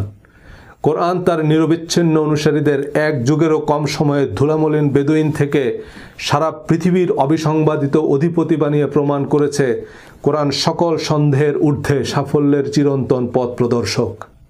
কোরআনের সহায়ক বা শরিয়ার উৎস হিসেবে বিবেচিত হাদিস ও ফিকহ স্বরূপ সম্পর্কে আমার ইউটিউব চ্যানেলে বিশদ আলোচনা করেছি, যা অনেককে বিস্মিত করেছে, আবার অনেককে বিরক্ত করেছে। হাদিস বলতে বোঝাচ্ছে বুখারী, মুসলিম, তিরমিজি, আবু দাউদ, নাসাই, ইবনে মাজাহ এসব হাদিস গ্রন্থে বর্ণিত হাদিস। আর ফিকহ মানে ইমাম আবু হানিফা, শাফি, মালিক, আহমদ ইবনে হাম্বলের ফাতোয়া বা মত। কিন্তু এসব হাদিস বা ফিকহ সিদ্ধান্ত পালনের বাধ্যবাধকতা কতটুকু? এসব হাদিস এবং ফিকহ গ্রন্থের স্বীকৃতি বা অনুমোদনের ভিত্তি কি তা বিশ্লেষণ করেছি। ইউটিউবে অনেকেই বিক্ষিপ্তভাবে বা বিচ্ছিন্নভাবে কোনো একটি ভিডিও দেখে প্রতিক্রিয়া দেখিয়েছেন। আমিও চাই না আমার ভিডিওগুলো মানুষ বিক্ষিপ্তভাবে দেখুক বা নেতিবাচক ক্যাপশন দিয়ে শেয়ার করুক, যা বিভ্রান্তি তৈরি করবে। কিন্তু আমি তো ইউটিউবকে বলতে পারি না যে আমার প্রথম ভিডিও দেখেনি সেজন্য আমার দ্বিতীয় ভিডিও দেখতে না পারে। আমি যদিও একটি প্লেলিস্টে সবগুলো ভিডিও সাজিয়ে দিয়েছি, এই ভিডিওর ডেসক্রিপশনে লিঙ্ক আছে, কিন্তু অনেকেই ধারাবাহিকভাবে বোঝার উদ্দেশ্যে শুনেন না, দাঁত ভাঙ্গা জবাব দেওয়ার উদ্দেশ্যে শুনেন। এই বইয়ে আমি আমার বক্তব্যকে আরও ধারাবাহিকভাবে সাজিয়েছি। আমার ভিডিওতে বা বইয়ে যদি কোনো তথ্যগত বা বিশ্লেষণগত ভুল ভ্রান্তি বা বিকল্প অনুবাদ বা ভিন্ন মত থাকে তা কমেন্টে জানাবেন, আমি নির্দ্বিধায় সংযোজন করব। কিন্তু আপনি মানুষকে বিভ্রান্ত করছেন এমন বিভ্রান্তিকর কমেন্ট করলে দয়া করে আপনার তরিকা উল্লেখ করবেন, তাহলে অন্তত বুঝবো যে শিয়া, আহমদিয়া, দেওয়ানবাগি কারা কারা আমার কথায় বিভ্রান্ত হচ্ছেন। বেশিরভাগ মানুষ হাদিস বলতে বোঝেন নবীজি সাল্লাল্লাহু আলাইহি সাল্লামের বাণী। এ কারণে কোনো নির্দিষ্ট হাদিস না মানার অর্থ করেন নবী মানে না। কত বড় কথা! নবী না মানলে সে মুসলমান হয় কি করে? হাদিস শব্দের অর্থ কথা বা স্টেটমেন্ট। যেমন কোরআনের আয়াতকে আল্লাহ হাদিস বলেছেন। কোরআন আল্লাহর হাদিস বা আল্লাহর বাণী, যার রাবি বা বর্ণনাকারী হচ্ছেন এমন একজন রাসূল যার বিশ্বস্ততা ও সত্যবাদিতার গ্যারান্টার স্বয়ং আল্লাহ। নবীজির হাদিস মানে নবীজি সাল্লাল্লাহু আলাইহি সাল্লামের কথা যা সাহাবীরা বর্ণনা করেছেন। সাহাবীদের কথা মানে সাহাবীদের হাদিস। আবু জেহেলের হাদিস মানে আবু জেহেলের কথা যা পূর্ববর্তী নবী রাসূলদের বরাত দিয়ে তারা সমাজে প্রতিষ্ঠা করেছে। হযরত ইব্রাহিম আলাইহিস সালামের বরাত দিয়েই তারা ল্যাংটা হয়ে কাবা তাওয়াফ করত। শয়তানের হাদিস মানে শয়তানের কথা। লাহওয়াল হাদিস মানে ফালতু কথা। হাদিসের একাডেমিক পরিভাষা হচ্ছে খবর। খবর মানে খুব সহজ, নিউজ। হাদিস বর্ণনাকারী সাহাবীকে ইংরেজিতে বলে রিপোর্টার, যেমন রিপোর্টেড বাই আবু হুরায়রা রাদিয়াল্লাহু তাআলা আনহু। হাদিস সংকলক ইমাম অনেকটা সম্পাদকের মতো, যিনি খবরের সত্যতা যাচাই বাছাই করে প্রকাশ করবেন। কিন্তু হাদিস বা খবর সত্য, মিথ্যা, উদ্দেশ্য প্রণোদিত যে কোনো কিছুই হতে পারে। হাদিস বর্ণনাকারী সাহাবী বা সংকলনকারী ইমামদের নাম বা অনুমোদন কোরআনে নাই। হাদিস বর্ণনাকারী সাহাবী বা সংকলনকারী ইমাম এবং প্রজন্ম থেকে প্রজন্মে যাদের মাধ্যমে আমাদের কাছে পৌঁছেছে তাদের সকলের সত্যবাদিতা ও বিশ্বস্ততার গ্যারান্টার হচ্ছেন আমাদের মাদানী, আব্বাসী বা আজহারি হুজুর। কোরআনে অনির্দিষ্টভাবেও কাউকে নবীজির কোরআন বহির্ভূত হাদিস বা আনঅফিশিয়াল স্টেটমেন্ট সংগ্রহের নির্দেশ দেওয়া হয়নি, এবং সুনির্দিষ্টভাবে কোনো সাহাবের নাম, পরিচয়, বিশ্বস্ততা ও সত্যবাদিতার নিশ্চয়তা দেওয়া হয়নি। বরং কোরআনে আল্লাহ বলেছেন, মদিনাবাসীদের মধ্যে অনেক মুনাফিক আছে, তুমি তাদেরকে চিনো না, আমি তাদেরকে চিনি। নবীজি সাল্লাল্লাহু আলাইহি সাল্লামের সময়ের মুসলমানদের মধ্যে কারা মুনাফিক ছিল তা নবীজিও জানতেন না। কিন্তু আমাদের আজহারি বা আব্বাসী হুজুররা এতটাই নিশ্চিত যে তাদের বর্ণনাকে নবীজির কথা হিসেবে বিশ্বাস না করলে সে কাফের। এই গ্যারান্টি অনেকটা বিল গেটসের $20 বিলিয়ন ঋণ আবেদনে আমার আপনার গ্যারান্টার হওয়ার মতো, যে বিল গেটস দেউলিয়া হয়ে গেলে টাকা আমি দেব। আমি কোত্থেকে দেব জানি না। বিল গেটস দেউলিয়া হয়ে গেলে এই গ্যারান্টারকে খুঁজে পাবেন? কোরআনের সহায়ক হাদিস আমাদের দরকার। হাদিস, ইতিহাস, সিরাত, সাহিত্য ছাড়া কোরআনের কনটেক্সট বোঝা কঠিন। যেমন পত্রিকা বা টিভি নিউজ আদালতকে কোনো ঘটনার পরিপ্রেক্ষিত বুঝতে সাহায্য করে, কিন্তু পত্রিকার রিপোর্ট আদালতে এভিডেন্স হিসাবে গ্রহণযোগ্য নয়।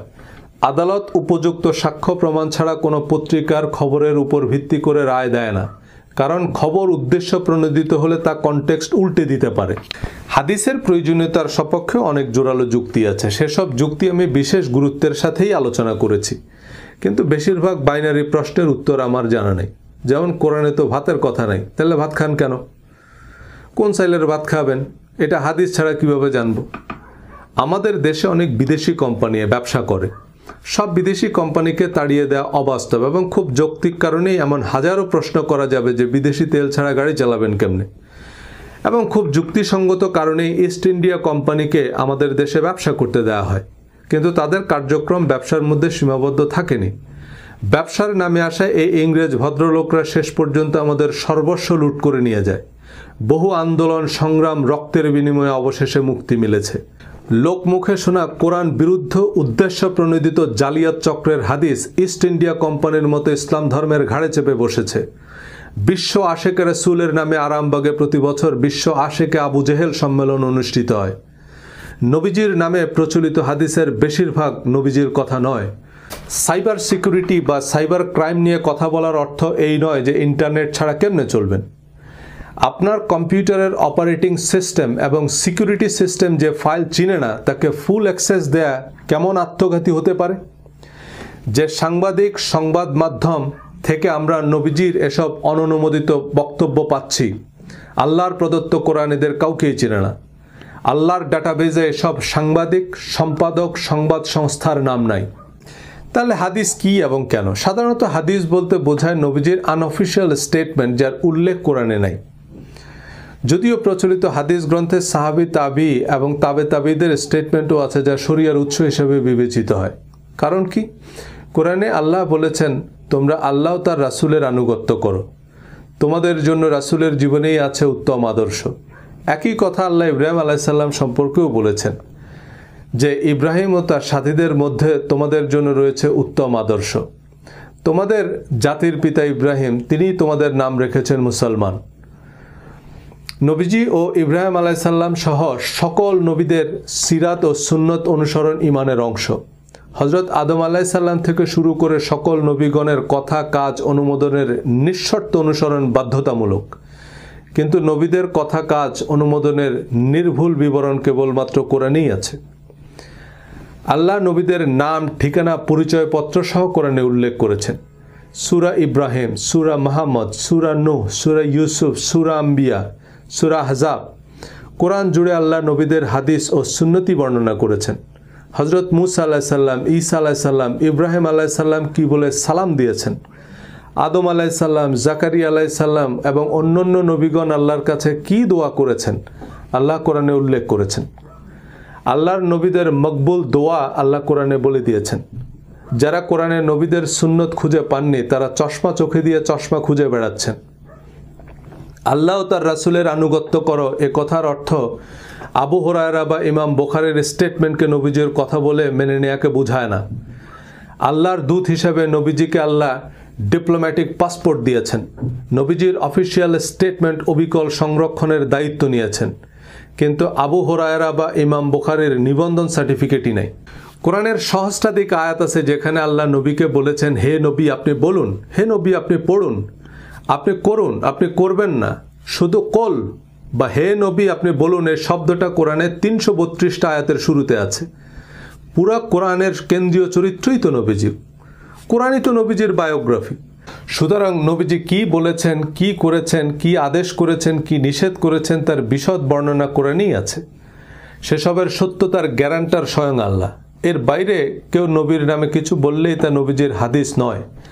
জাল টাকায়ও গভর্নরের স্বাক্ষর থাকে। গভর্নরের স্বাক্ষর থাকলে যদি টাকা মনে করেন তো কত টাকা লাগবে বলেন? নবীজি ছাড়াও সাহাবী, তাবি এবং তাবে তাবেইন অর্থাৎ ইসলামের প্রথম 3 প্রজন্মের মুসলমানদের কথা কাজ অনুমোদনও প্রচলিত ধর্মচর্চায় শরীয়তের ভিত্তি বা কোরআনের মতোই অবশ্য পালনীয় বিধান বা ফরজ ওয়াজিব হিসাবে অন্তর্ভুক্ত করা হয়েছে। কোরআনের বিপরীতে ফুকাহায়ে কেরাম হালাল হারাম থেকে শুরু করে মৃত্যুদণ্ডের বিধানও দিতে পারেন। এর বাইরেও পীর মুরব্বীদের দল মত দরগা মাজার তো আছেই। এসবের ভিত্তি কি? কোরআনে আল্লাহ বলেছেন সাহাবীদের উপর আল্লাহ সন্তুষ্ট, কিন্তু নবীদের মতো নির্দিষ্ট সাহাবীদের নাম পরিচয় কোরআনে নাই। সুতরাং কোন কোন সাহাবের উপর আল্লাহ সন্তুষ্ট তা আমরা জানি না। এর বিপরীতে কোরআনের বর্ণনা অনুযায়ী মদিনাবাসীদের মধ্যে মুনাফিকও ছিল, যাদেরকে নবীজিও চিনতেন না। সুতরাং আমরা নির্দিষ্ট করে কোনো সাহাবীকে নিঃশর্ত বিশ্বাসের শর্ত আরোপ করতে পারি না। সকল নবীগণকে নিঃশর্ত বিশ্বাস করা ইমানের অপরিহার্য অংশ হওয়ার পরও আইডি কার্ড ছাড়া কাউকে নবী বলা যাচ্ছে না। কিন্তু সাহাবীদের উপর আল্লাহ সন্তুষ্ট এই আয়াতের উপর লক্ষ লক্ষ সাহাবী, তাবিঈন শরীয়তের উৎস বনে গেলেন। কোনো আইডি কার্ড ছাড়াই শুধু সাহাবী তাবিঈ বলে দিলেই হলো। বাঙ্গি যদি কারো প্রিয় ফল হয়, তিনি চেষ্টা করলে মাটিও খেতে পারবেন। একবার এমন ঢেকি গিললেই তাকে দিয়ে দরগা, মাজার, দেওয়ানবাগি, দিনে ইলাহি, দিনে আলমগিরি, আল কায়দা সবই গেলানো সম্ভব। কিন্তু দুনিয়ার ৯৯% মানুষ তো হাদিস ভিত্তিক ধর্মই মানে। ৯৯% মানুষ সত্যতার মানদণ্ড নয়। সত্যতার মানদণ্ড হচ্ছে কোরআন। কোরআন বলছে, আর যদি তুমি দুনিয়ার অধিকাংশ লোকের কথা মতো চলো, তাহলে তারা তোমাকে আল্লাহর পথ থেকে বিচ্যুত করে দিবে। তারা তো শুধু অনুমানের অনুসরণ করে এবং তারা কেবল অনুমান ভিত্তিক কথাবার্তাই বলে। তবু হাদিসকে বাদ দিলে ধর্মের যে চেহারা দাঁড়ায় তার সাথে আমরা একেবারেই পরিচিত নই। এ কারণেই অনেকেই কোরআনের অনুসরণকে আহলে কোরআন ফেতনা, প্রোটেস্ট্যান্ট ভার্সন অফ ইসলাম, খ্রিস্টান প্রজেক্ট ইত্যাদি নাম দিয়ে পত্রপাঠ বিদায় করে দেন। যে শাইখুল হাদিস আবু হুরায়রা বা ইমাম বুখারীর বিশুদ্ধতার 100% গ্যারান্টি দিচ্ছেন, বিচারের মাঠে ইমাম বুখারী দেউলিয়া হয়ে গেলে এই গ্যারান্টারকে খুঁজে পাবেন কই? কোরআন পড়ে যদি আমি নাও বুঝি, তবুও তো আমি বলতে পারবো যে আল্লাহ, আমি তোমার কিতাব পড়ে এটুকু বুঝছি। আর আমি যে এটুকু বুঝছি তা তো অন্তর্যামী জানেন। কিন্তু আমি যদি বলি যে আমি বুখারী শরীফে পড়েছি, আল্লাহ যদি জিজ্ঞেস করে যে বুখারী আবার কে, তখন? আমাদের শাইখুল হাদিসরা লাখ লাখ হাদিস মুখস্থ করেছেন, আলহামদুলিল্লাহ। এবং এই বিবেচনাই আমরা তাদেরকে সাহাবী তাবিঈদের গ্যারান্টার হিসাবে মানি। আমরা যেহেতু দেওবন্দ মদিনায় পড়িনি, আমরা হাদিস কোরআন নিয়ে কথা বলার কে? আপনি যাবেন উত্তরা, কিন্তু উত্তরা ক্রস করে আপনি দিনাজপুর গিয়ে উঠলেন। আপনি তো উত্তরার থেকে অনেক বেশি গেছেন, তাই না? ভোলানাথ লিখেছিল ২ ২ ৯০, লিখেছিল ১.৫ বেশি, এটা তার গর্বই। ২ ২ ৪, কিন্তু সে মাশাআল্লাহ ২ থেকে অনেক বেশি লিখছে, তাই না? ১১ লক্ষ হাদিস আপনাকে মুখস্থ করতে বলছে কে? সেই ১১ লক্ষ হাদিস কই? কোরআনকে আল্লাহ সরল পথ বলেছেন, বারবার বলেছেন আল্লাহ তোমাদের জন্য সহজ চান, কঠিন চান না। কিন্তু এই ৪৫ লাখ হাদিস ইসলামকে অন্তহীন জিলাপির প্যাচ আর গেলার অযোগ্য ঢেকি বানিয়েছে। কথিত হাদিসের গোলক ধাঁধায় আমরা পথ হারিয়ে বসে আছি। কারণ কোরআনের ২ ২ ৪ আমাদের পছন্দ নয়। অঙ্ক মিলুক আর নাই মিলুক, ফলাফলের সংখ্যা বেশি হতে হবে। আল্লাহর জিপিএস যেখানে আমাদের রাইট টার্ন নিতে বলেছে, আমরা লেফট টার্ন নিয়েছি। উল্টো পথে ১০০০ মাইল গাড়ি চালালেও রাস্তা কিন্তু কমছে না, রাস্তা বাড়ছে। আমরা যে ভুল পথে আছি তা আমাদের পতন দেখেই বোঝা যায়। আল্লামা ইকবালের ভাষায় আল্লাহ বলছেন, দান ভান্ডার খোলাই তোমর, সে দান নেবার সাইল কই, কারে আমি বলো পথ দেখাইব, পথ চলা সেই পথিক বই। আমরা কোরআন বোঝার আগে বা কিছু বুঝে ওঠার আগে ধর্ম বুঝেছি। এখন আমাদের রিলিজিয়াস মাইন্ডসেট অনুযায়ী কোরআনকে মূল্যায়ন করি। দাড়ি, মোচ আর পাথর মেরে হত্যা করার বিধান কোরআনে খুঁজে না পেলে আমাদের কাছে কোরআনকে অসম্পূর্ণ মনে হয়। হিন্দুদের কাছেও বেদকে অসম্পূর্ণ মনে হয়, কারণ তাতে মূর্তি পূজার কথা নাই, মাত্র একজন ঈশ্বরের কথা আছে। পুলিশের অনেকের কাছে সংবিধানকে অসম্পূর্ণ মনে হতে পারে, কারণ তাতে ক্রসফায়ারের বিধান নাই। ও ভাই, সংবিধানে না থাকলে তা অসাংবিধানিক। কোরআনে না থাকলে তা আল্লাহর বিধান নয়, আবু জেহেলের বিধান। আল্লাহ বলেছেন কোরআন বুঝতে হবে যে কোনো পূর্বানুমানকে মিউট করে। ধর্মকে বিচ্ছিন্ন, বিক্ষিপ্ত বা অসচেতনভাবে বুঝতে গিয়ে আমরা অধর্মের বৃত্তে বন্দী হয়েছি। মাদ্রাসা জীবন শেষে চতুর্মুখী জ্ঞান ও অভিজ্ঞতা হলেও আমরা বুঝতে পারিনি যে কোরআনের কাছে আমাদের জিজ্ঞাসা কি। পৃথিবীর তাবৎ প্রশ্নের উত্তর জানে গুগল, কিন্তু আপনাকে তো জানতে হবে হোয়াট টু আস্ক গুগল। সারা জীবন কোরআন পড়েও অনেক প্রশ্নের উত্তর মেলেনি, কারণ প্রশ্নটাই মাথায় ছিল না। ২০ বছর যে বাড়িতে থাকেন সে বাড়ির কয়টা সিঁড়ি বলতে পারবেন? কোনোদিন তো গুনে দেখিনি, কারণ সিঁড়ির সংখ্যা জানার দরকার কি? আমাদের নামাজ, রোজা, হাদিস, হিজাব, হালাল হারাম, পাপ পুণ্য, ভালো মন্দ সম্পর্কে কোরআন কি বলছে বাড়ির সিঁড়ি গণার মতো কোনোদিন গুনে দেখিনি। মাদানী হুজুর বলেছে, আজহারি হুজুর বলেছে, ওনারা নিশ্চয়ই গুনেই বলেছে। ওনারাও গোনার দরকার মনে করেননি, কারণ মদিনা আজহারের অধ্যাপকরা বলেছেন, ওনারা তো নিশ্চয়ই গুনেছে। মাদ্রাসায় পাল্টা প্রশ্ন করার কোনো সুযোগ নেই। ইন্টারনেট হুজুরদের জবাবদিহিতার মুখোমুখি করেছে, এখন শিয়া, সুন্নি, আহমদিয়া, আটরশি, কওমি, আহলে হাদিস সবার ওয়াজ আমরা অনলাইনে দেখছি। এক একজন এক এক কথা বলছে। আজহারি সাহেবের ফতোয়া আব্বাসি হুজুর মানে না, ইমাম খোমেনির ইসলাম ইমাম সুদাইস জানে না। আমি হাদিস, তাফসির, ইসলামের ইতিহাস, সাহিত্য সবই পড়ি এবং পড়তে উৎসাহ দিই।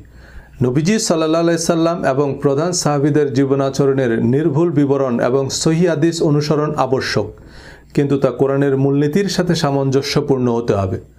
হাদিস বিশারদ ইমামগণের অভিমত ও হাদিস শাস্ত্রের মূলনীতি অনুযায়ী কোরআনের সাথে সম্পর্কহীন এবং সামঞ্জস্যহীন হাদিস শরীয়তের বিধান হিসাবে অকার্যকর, কারণ নবীজি সাল্লাল্লাহু আলাইহি সাল্লাম এবং তার সাহাবীগণ কোরআন পরিপন্থী কোনো কথা বলেছেন বা কাজ করেছেন এটা একজন মুসলমান নীতিগতভাবে বিশ্বাস করতে পারে না। আমাদের সামনে অনেক হাদিস আছে যা কোরআনের ব্যাখ্যা, বিশ্লেষণ বা মর্মার্থ বলে বিবেচিত হতে পারে, কারণ সেসব হাদিসের মূল বক্তব্য কোরআনের সীমা অতিক্রম করেনি। নবীজির অনেক উপদেশ এবং কোরআনের সাথে সঙ্গতিপূর্ণ হাদিস নিয়েও আমি আলোচনা করেছি আমার বইয়ে, ভিডিওতে, এবং কোরআনের সাথে সঙ্গতিপূর্ণ হাদিসগুলোই সহিহ হাদিস। কিন্তু এই হাদিসগুলো বিবেচনায় নিয়ে আপনি যখনই হাদিসকে নিঃশর্ত অনুমোদন দিবেন, তখন দেখবেন অসংখ্য হাদিস এবং হাদিস ভিত্তিক সিদ্ধান্ত কোরআন বিরুদ্ধ, কোরআনের সাথে সামঞ্জস্যহীন এবং অতিরঞ্জন, ইসলামের মৌলিক নীতির পরিপন্থী।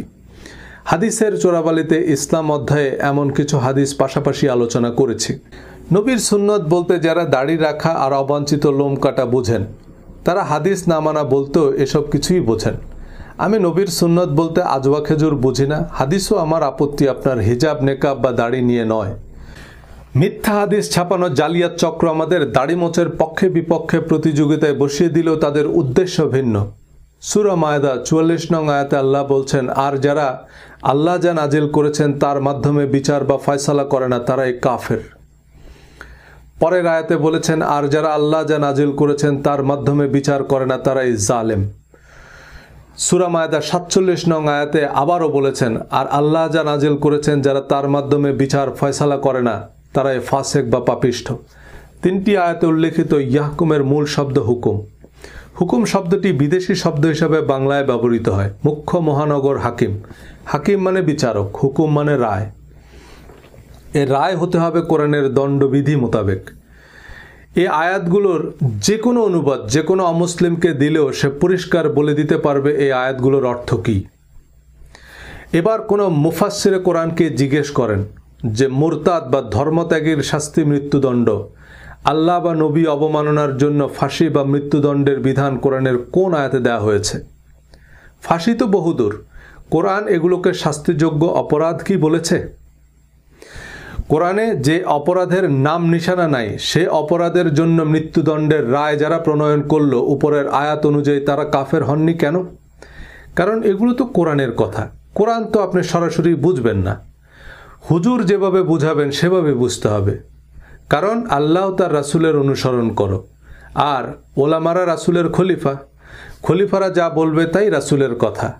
আলহামদুলিল্লাহ, এক রাসূল লোকান্তরে লক্ষ রাসূল ঘরে ঘরে।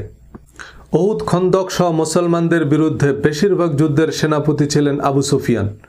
উহুদ যুদ্ধে মুসলমানদের নাজেহাল হতে হয়েছে খালিদ বিন ওয়ালিদের পাল্টা আক্রমণে। নবীজি সাল্লাল্লাহু আলাইহি সাল্লাম মক্কা বিজয়ের পর ঘোষণা দিলেন যারা আবু সুফিয়ানের ঘরে আশ্রয় নেবে তারা নিরাপদ। এই আবু সুফিয়ানের ছেলে হযরত মুয়াবিয়া কয়েক দশক মুসলিম বিশ্ব শাসন করেন। খালিদ বিন ওয়ালিদ মুসলিম জাহানের প্রধান সেনাপতির পদ পেয়েছেন। অবমাননা নয়, যারা নবীজিকে নিজের ভিটামাটি থেকে উচ্ছেদ করেছে, নবীর বিরুদ্ধে যুদ্ধ করেছে, নবী তাদের কি শাস্তি দিয়েছেন? নিঃশর্ত ক্ষমা ও বিশেষ সম্মান। তো নবীজির নামে মিথ্যা হাদিস বানিয়ে যারা এসব দাঙ্গা হাঙ্গামা করেন তারা কোন নবীর সুন্নত অনুসরণ করেন? ইয়াজিদ নবীর না আবু জেহেল নবীর? আল কায়দা নাকি ইসরায়েল বানিয়েছে মুসলমানদের সুনাম নষ্ট করতে। নবীর নামে এমন জঘন্য মিথ্যা হাদিসের ভিত্তিতে যারা নিরপরাধ মানুষ হত্যার দাবিতে মিছিল করে তাদেরকে কারা বানিয়েছে? যারা আগুন নিয়ে খেলছেন তারা নিজেরাও জানেন না যে এই আগুন তাদেরকে পুড়িয়ে ছারখার করবে। হাদিসের ভিত্তিতে শরিয়া আইন প্রণয়ন করে ইরান, ইরাক, সৌদি আরবে অসংখ্য ইসলামী স্কলারকে ধর্মীয় ভিন্ন মতের কারণে জেল, জুলুম ও মৃত্যুদণ্ড দেওয়া হয়েছে। কোরআনে কেসাসের আয়াতগুলো খুনের বদলে খুন, চোখের বদলে চোখ এমন পরিষ্কার হলেও যে অপরাধে আপনি একজন মুসলমানকে মৃত্যুদণ্ড দিলেন কোরআন অনুযায়ী তা অপরাধী নয়। যে হাদিস অনুযায়ী মৃত্যুদণ্ড দেওয়া হয়েছে, হাদিসের আরেকজন এমিরেটাস অধ্যাপক সে হাদিসকে জাল বলছেন। এ কেমন আইন, এ কেমন জীবন বিধান? এমন জালিয়াতি বেদ বাইবেল নিয়েও হয়েছে। সাধারণ মানুষকে বেদ বাইবেল থেকে দূরে রেখে রিলিজিয়াস এলিটরা সতীদাহ, উইচ হান্ট বা ব্লাসফেমি আইনের নামে সক্রেটিস, ব্রুনোর মতো হাজারো দীপশিখা নিভিয়ে দিয়েছে, হাজারো তরতাজা ফুল স্বামীর চিতায় জ্বালিয়ে দিয়েছে। তারপর রাজা রামমোহন রায় বেদ আর মার্টিন লুথার কিং বাইবেলকে সাধারণ মানুষের বোধগম্য করে অনুবাদ করলেন সে অন্ধকারে আলো জ্বালাতে। কোরআন বুঝে পড়ুন, আলো আসবেই। আজ যে কথাগুলো আমি বলছি, কাল এ কথাগুলো মাদানি আজহারি হুজুররা বলবেন। তাদের একটু অভয় দেন, পরিবেশ তৈরি করুন।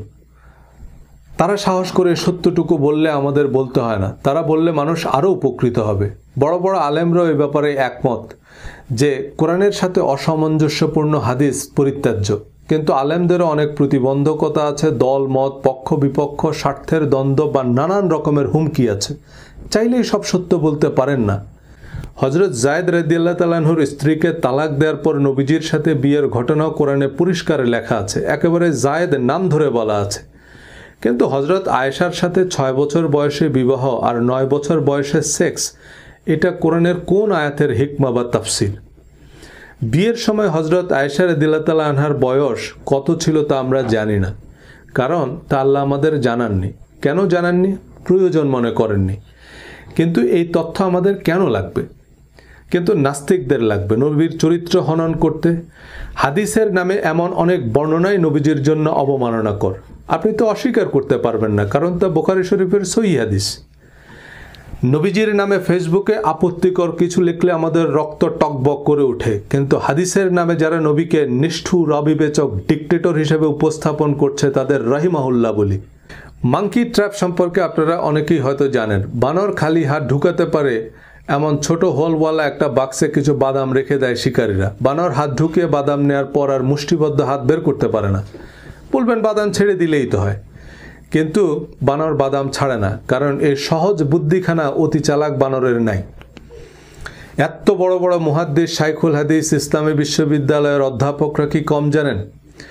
বেনারস হিন্দু ইউনিভার্সিটি সহ সারা বিশ্বের শত শত হিন্দু, খ্রিস্টান, জিউইশ, বুদ্ধিস্ট ইউনিভার্সিটি আছে। সেখানেও রামায়ণ, মহাভারত, ত্রিপিটক, বাইবেল, গীতার শত সহস্র প্রফেসর আছেন। সারা জীবন পড়াশোনা করে তারা কোরআনকেই মানছে না, হাদিস তো বহুদূর। কারণ সারা জীবনের পড়াশোনা বা মদিনা আল আজহারের পিএইচডি ডিগ্রি সত্যতার মানদণ্ড নয়। একজন মুসলমান হিসাবে কোরআন আমার বাধ্যতামূলক বিশ্বাস। কোরআনই আমার কাছে একমাত্র কোষ্ঠী পাথর, আর এই কোরআন বলছে কোরআন সম্পূর্ণ, পরিপূর্ণ এবং শতভাগ প্রায়োগিক।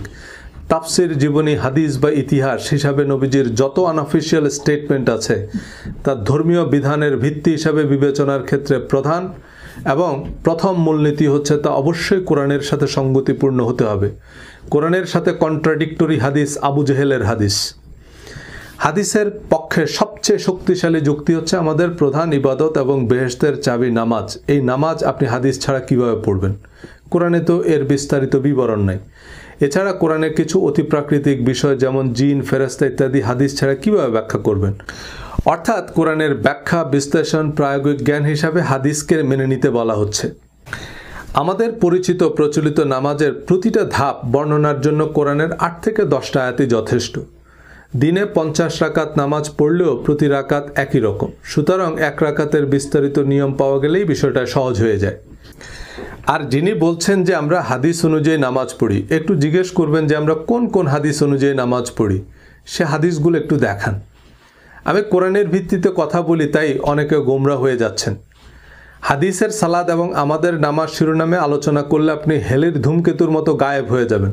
75 বছর লাগবে আপনাকে খুঁজে বের করতে। হাদিস অনুযায়ী আমরা নামাজ পড়ি না। নামাজকে কেন্দ্র করেই মুসলমানদের মধ্যে এত এত মাযহাব, উপমাযহাব। কারণ নবীজি কিভাবে নামাজ পড়েছেন তার পরস্পর বিরোধী লক্ষাধিক হাদিস আছে। নামাজের সকল বিবরণ দেওয়ার জন্য নবীজির একটা হাদিসই যথেষ্ট ছিল, এবং সেই হাদিস হতে হবে জাতীয় সঙ্গীতের মতো। নামাজের মতো এত গুরুত্বপূর্ণ প্রধান ইবাদতের কনক্রিট কাঠামো আপনি হাদিসেও পাবেন না। আরবি সালাহ শব্দের একটি অর্থ হচ্ছে following someone or something closely, এবং আল মুসাল্লি মানে ছায়ার মতো, আনকাট ফলোয়ার। ঘোড়দৌড় প্রতিযোগিতায় যে ঘোড়া প্রথম হয় তাকে বলা হয় আস-সাবেক বা লিডার। আর দ্বিতীয় ঘোড়াকে বলা হয় আল মুসাল্লি, কারণ সে প্রথম ঘোড়ার ক্লোজেস্ট ফলোয়ার। সো কোরআনের কনটেক্সটে আকিমুস সালাহ মানে সর্বাবস্থায় কোরআন বা আল্লাহর বিধিনিষেধ ছায়ার মতো অনুসরণ করা। কোরআনের নিরবিচ্ছিন্ন অনুসরণ অর্থেই সালাত বেহেশতের চাবি। কিন্তু আমাদের জীবনে কোরআনের নিরবিচ্ছিন্ন অনুসরণ এবং সমাজে কোরআন প্রতিষ্ঠা কল্পনাতীত কঠিন, ধারণাতীত দুরূহ ব্যাপার।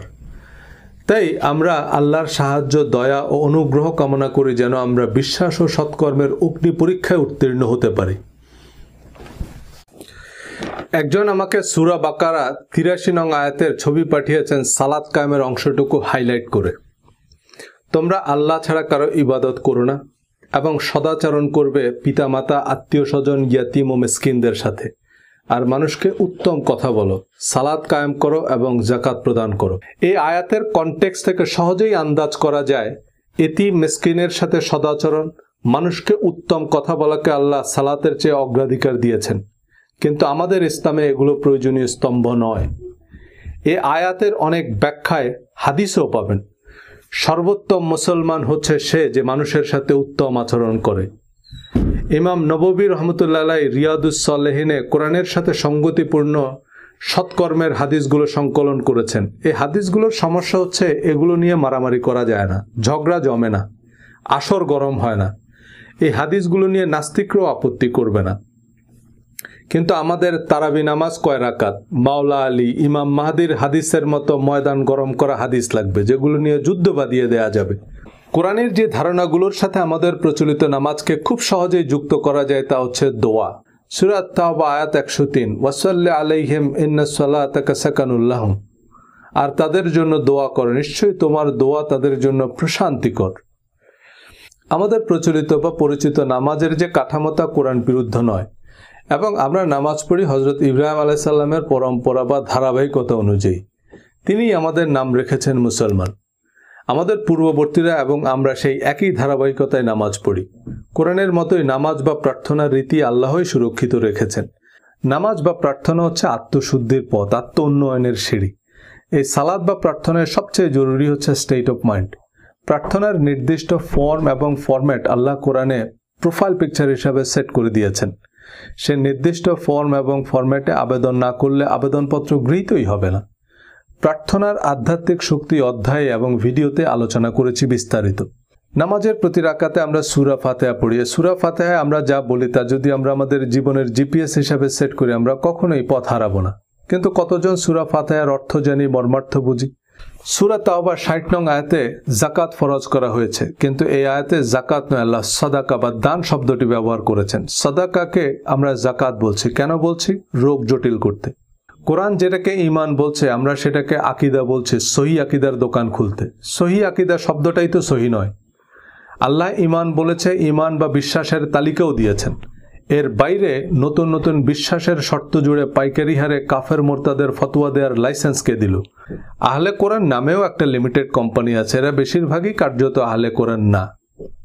আবার আহলে কোরআনকে ভ্রান্ত প্রমাণ করার সুবিধার্থে অনেকে তাদের হয়ে কিছু কল্পিত মতবাদ তৈরি করেছে, তাদের জল্পিত কল্পিত ইতিহাস তৈরি করেছে, তাদের ভ্রান্ত ভ্রষ্ট বিশ্বাসের ফিরিস্তি শোনাচ্ছেন। কোরআনের নামেও লিমিটেড কোম্পানি খোলার অনুমতি দেয় না। কোরআনের বরাত দিয়ে কে কি বলল তাকে নিয়ে আমার গবেষণা করার কি দরকার? আমার কাছে সত্য মিথ্যার পার্থক্যকারী কোরআন আছে। আপনি কোরআন খুলে দেখুন। কোরআনের উল্টা কথা বললে সে আহলে কোরআন নয়, আহলে আবু জেহেল। কিন্তু কোরআনের কথা বললে তাকে ভ্রান্ত বলাটা কি কোরআনকে প্রশ্নবিদ্ধ করা নয়? আহলে কোরআনের মতো লিমিটেড কোম্পানি হাদিসের নামেও আছে অসংখ্য। আহলে হাদিস বা আহলে সুন্নাহ মানে কোরআনের চেয়েও আরও বাড়তি কিছু করেন, কিন্তু বাস্তবে কোরআন বহির্ভূত কিছু রীতি রেওয়াজ নিয়ে মারামারি করলেও কোরআনের সাথে সঙ্গতিপূর্ণ হাদিস মানে না। কোরআনে বিশ্বাস ও সৎকর্মের যে তালিকা তা হাদিসও সমানুপাতিক গুরুত্বের সাথেই আলোচনা করা হয়েছে, কিন্তু আমাদের ধর্মচর্চায় সেসব হাদিসও অগ্রাধিকার পায়নি। ইমাম আবু হানিফা এবং নাসিরউদ্দিন আলবানী সহ অন্যান্য ইমামরাও বিশ্বাস ও সৎকর্মকে যথাযথ গুরুত্বের সাথেই আলোচনা করেছেন। এমনকি আমাদের আলেম ওয়াইজিনরাও তা গুরুত্বের সাথেই আলোচনা করেন, কিন্তু তা আমাদের মনোযোগ আকর্ষণ করে না। হাদিস, মাযহাব, তাফসির মাহফিল, জীবন জিজ্ঞাসা যেখানেই যাই আমাদের প্রশ্ন আজওয়া খেজুরের ফজিলত, রোজার নিয়ত কি মাইকে করতে হবে না মুখে করলেও হবে, মহিলাদের প্রজেক্টরে ওয়াজ শোনা যাবে কিনা ইত্যাদি জীবনের সাথে সম্পর্কহীন বিষয়াদি।